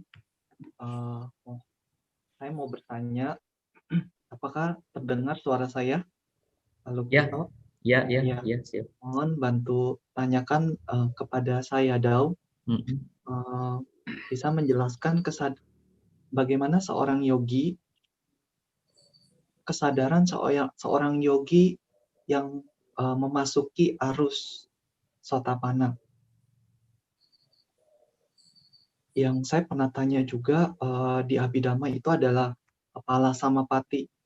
Semoga Sayadaw dapat menjelaskannya. Terima kasih. Maksudnya ini rangkaian citawiti ketika seseorang memasuki Sotapanna ya? Atau spesifik hanya untuk yogi? Saat seorang yogi sedang memasuki arus seperti yang tadi sudah pernah dijelaskan, ada keheningan yang luar biasa, bahkan seorang yogi ini mengalami hal yang memang sulit dijelaskan kalau di sesi seperti ini ya. Saya hanya mau tanya untuk yang kepala sama patinya saja. Kesadaran saat seorang yogi memasuki arus dalam meditasinya. Terima kasih Pak Lukito dan Sayadaw. Oh, jadi Saudara Gustian minta tolong Sayadaw menjelaskan tentang pala samapati itu sendiri ya? Iya. Yang saya pernah tanya ke salah satu guru Abhidhamma, beliau menjelaskan tentang kesadaran di saat seseorang sedang memasuki arus itu ada di dalam Abhidhamma di pala samapati. Kesadaran seseorang ketika memasuki arus ada di pala samapati. Iya, mohon bisa menjelaskan. Jadi kesadaran seseorang yogi yang ia secara intensif menjaga moralitas, sila ia, sampai ia bermeditasi intensif, sampai ia mengalami proses di mana itu mungkin melewati jana atau yang lainnya. Yang saya tanya seperti itu, apakah jelas Pak Lukito?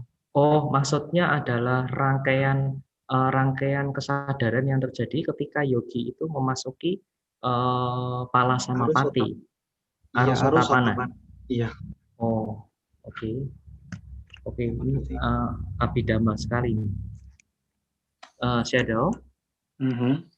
Sayadaw, the brother questions is asking about the citawiti, Sayadaw. About the citawiti. How to say the can Sayadaw explain about when a meditator entering or attain a Sotapanna Pala and Sotapati Magga and Sotapati Pala. Can Sayadaw explain about this attainment related to quietness that Sayadaw explained earlier in the Dhamma talk? Earlier explain? Sayadaw earlier explained about the quietness when a meditator attains when they. Oh, I see. No. Yeah. So the relationship between the quietness and then when a yogi attain a Sotapati Magga and Sotapati Pala, Sayadaw. Oh, this is how we do different things. Okay. If we talk about quietness in meditation, that means when we have a lot of tranquility, our mind becomes very quiet. This is how we can experience in meditation. But in the sense of path and fruition knowledge, of maybe fruition attainment, samapatti, our mind will know only nibbana. We cannot say quietness. Right? We just know the ultimate peace, nibbana as object. These two things will be different. Oh, oke. Semoga saya menanyakan pertanyaan yang tepat ke yang tadi saudara Bastian tanyakan ya. Saya tanya ke Sayadaw kaitannya tentang ketenangan atau kesucian yang kaitannya dengan seorang yogi ketika memasuki arus Sotapanna. Sayadaw jelaskan bahwa yang disebut quietness atau kesunyian dan ketenangan itu sebetulnya dua hal yang berbeda. Ketika seseorang memasuki konsentrasinya berkembang, dia konsentrasi berkembang, maka pikiran semakin tenang. Ketika pikiran semakin tenang, pikiran akan diam. Nah, ketenangan atau kesunyian di sini yang dirasakan ketika pikiran itu diam atau tenang. Berbeda halnya ketika seorang yogi atau seorang meditator memasuki arus Sotapati Magga dan Sotapati Pala. Di situ yang ada di pikiran meditator hanya nibbana. Jadi yang dipikirkan hanya nibbana yang ada di situ. Jadi berbeda dua hal di sini ya. Semoga menjawab pertanyaan saudara Bastian. Okay, Sayadaw. Yes. But Sister Gao Yang Li still raising hand. Have some. Sister, is that okay, Sayadaw? Okay. Okay, Sister. Yes, please. What? Sister Gao Yang Li, yes, please. Yeah. I typed my question to Sayadaw already. Oh, okay. Oh. So, okay. But I cannot read because I am reading other books. Okay, what's the question? Oh, I have a lot of hesitation when making decision about the future. How to overcome the hesitations? Okay, hesitation. If something's unclear, there will be hesitation already, no problem. You may need only more learning knowledge, right? I don't know your life in China. I cannot advise easily, right? Okay. Can I translate, Sayadaw? Okay. Oke, pertanyaan dari Sister Goyang Li ini, pertanyaannya adalah Sister ini mempunyai banyak keraguan-keraguan atau ketidaktahuan tentang ketika menjalani kehidupan. Sayadaw jawab bahwa ketika kamu mengalami keraguan-keraguan atau ketidakyakinan atau hesitasi, itu artinya kamu perlu mendapatkan pengetahuan yang didapat dari belajar. Sayadaw tidak tahu karena hidup kamu ada tinggal di Cina, jadi Sayadaw tidak bisa memberikan nasihat lebih spesifik. Okay. Okay. What to do? Next, Ci Patricia. I think that was the last question, Sayadaw. That was the last question. Thank you, Sister Gao Yang Li. Sadhu for the questions. I'll give back because the time already. Karena waktu sudah menunjukkan jam 9.49, kita akhiri sesi tanya jawab ini. Terima kasih atas pertanyaan dari sahabat Dhamma sekalian. Semoga semakin menambah pemahaman Dhamma kita semua. Untuk acara selanjutnya saya kembalikan ke moderator, Sister Dita, silakan. Terima kasih Sister Patricia sudah memandu sesi tanya jawab dan Brother Lokito sudah membantu menerjemahkan. Thank you for your Dhamma Desana, Sayadaw. May the true Dhamma continue to shine throughout our life. May Sayadaw always be happy, healthy, and have a long life. We hope that Sayadaw would continue to guide us in our Dhamma learning journey. May our merits of keeping the precept, listening to the Dhamma be strong supporting condition for our attainment of Nibbana. Sadhu, sadhu, sadhu. Sayadaw, allow us to apologize to Sayadaw first. Sahabat Dhamma yang berbahagia, mari kita semua bersikap anjali dengan segala kerendahan hati. Mari kita memohon maaf kepada Sayadaw atas kesalahan yang pernah kita lakukan, baik melalui pikiran, ucapan, dan perbuatan. Mohon maaf Sayadaw. Sayadaw, if we have done anything wrong in the past and present, whether intentionally or unintentionally, through action of our body, speech, or mind, may we sincerely, humbly, and respectfully ask for Sayadaw forgiveness. Sadhu, sadhu, sadhu.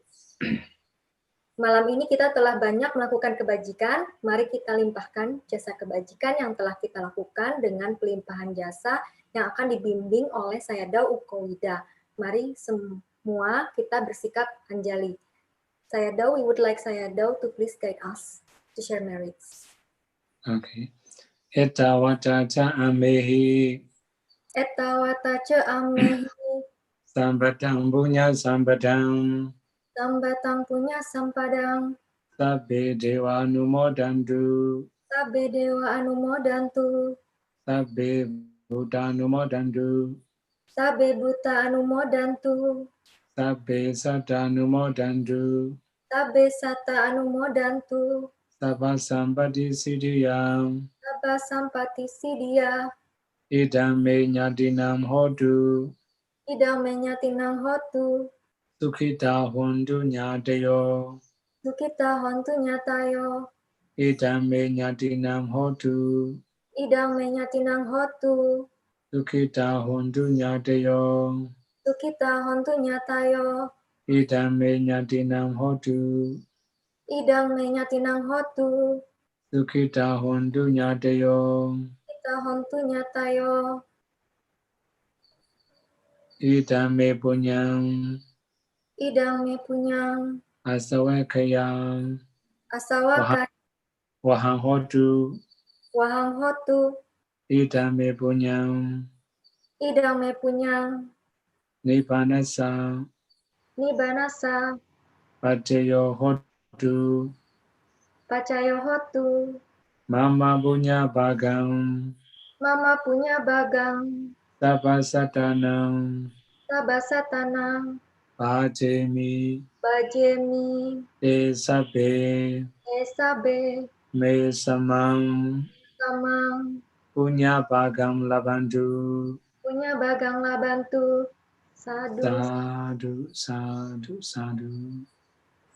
Sahabat Dhamma, mari kita bersama beraspirasi, bertekad dengan kebajikan yang telah kita lakukan ini. Semoga ajaran Buddha bertahan lama dengan menyebutkan Buddha Sasanang Cirang Titatu sebanyak 3 kali.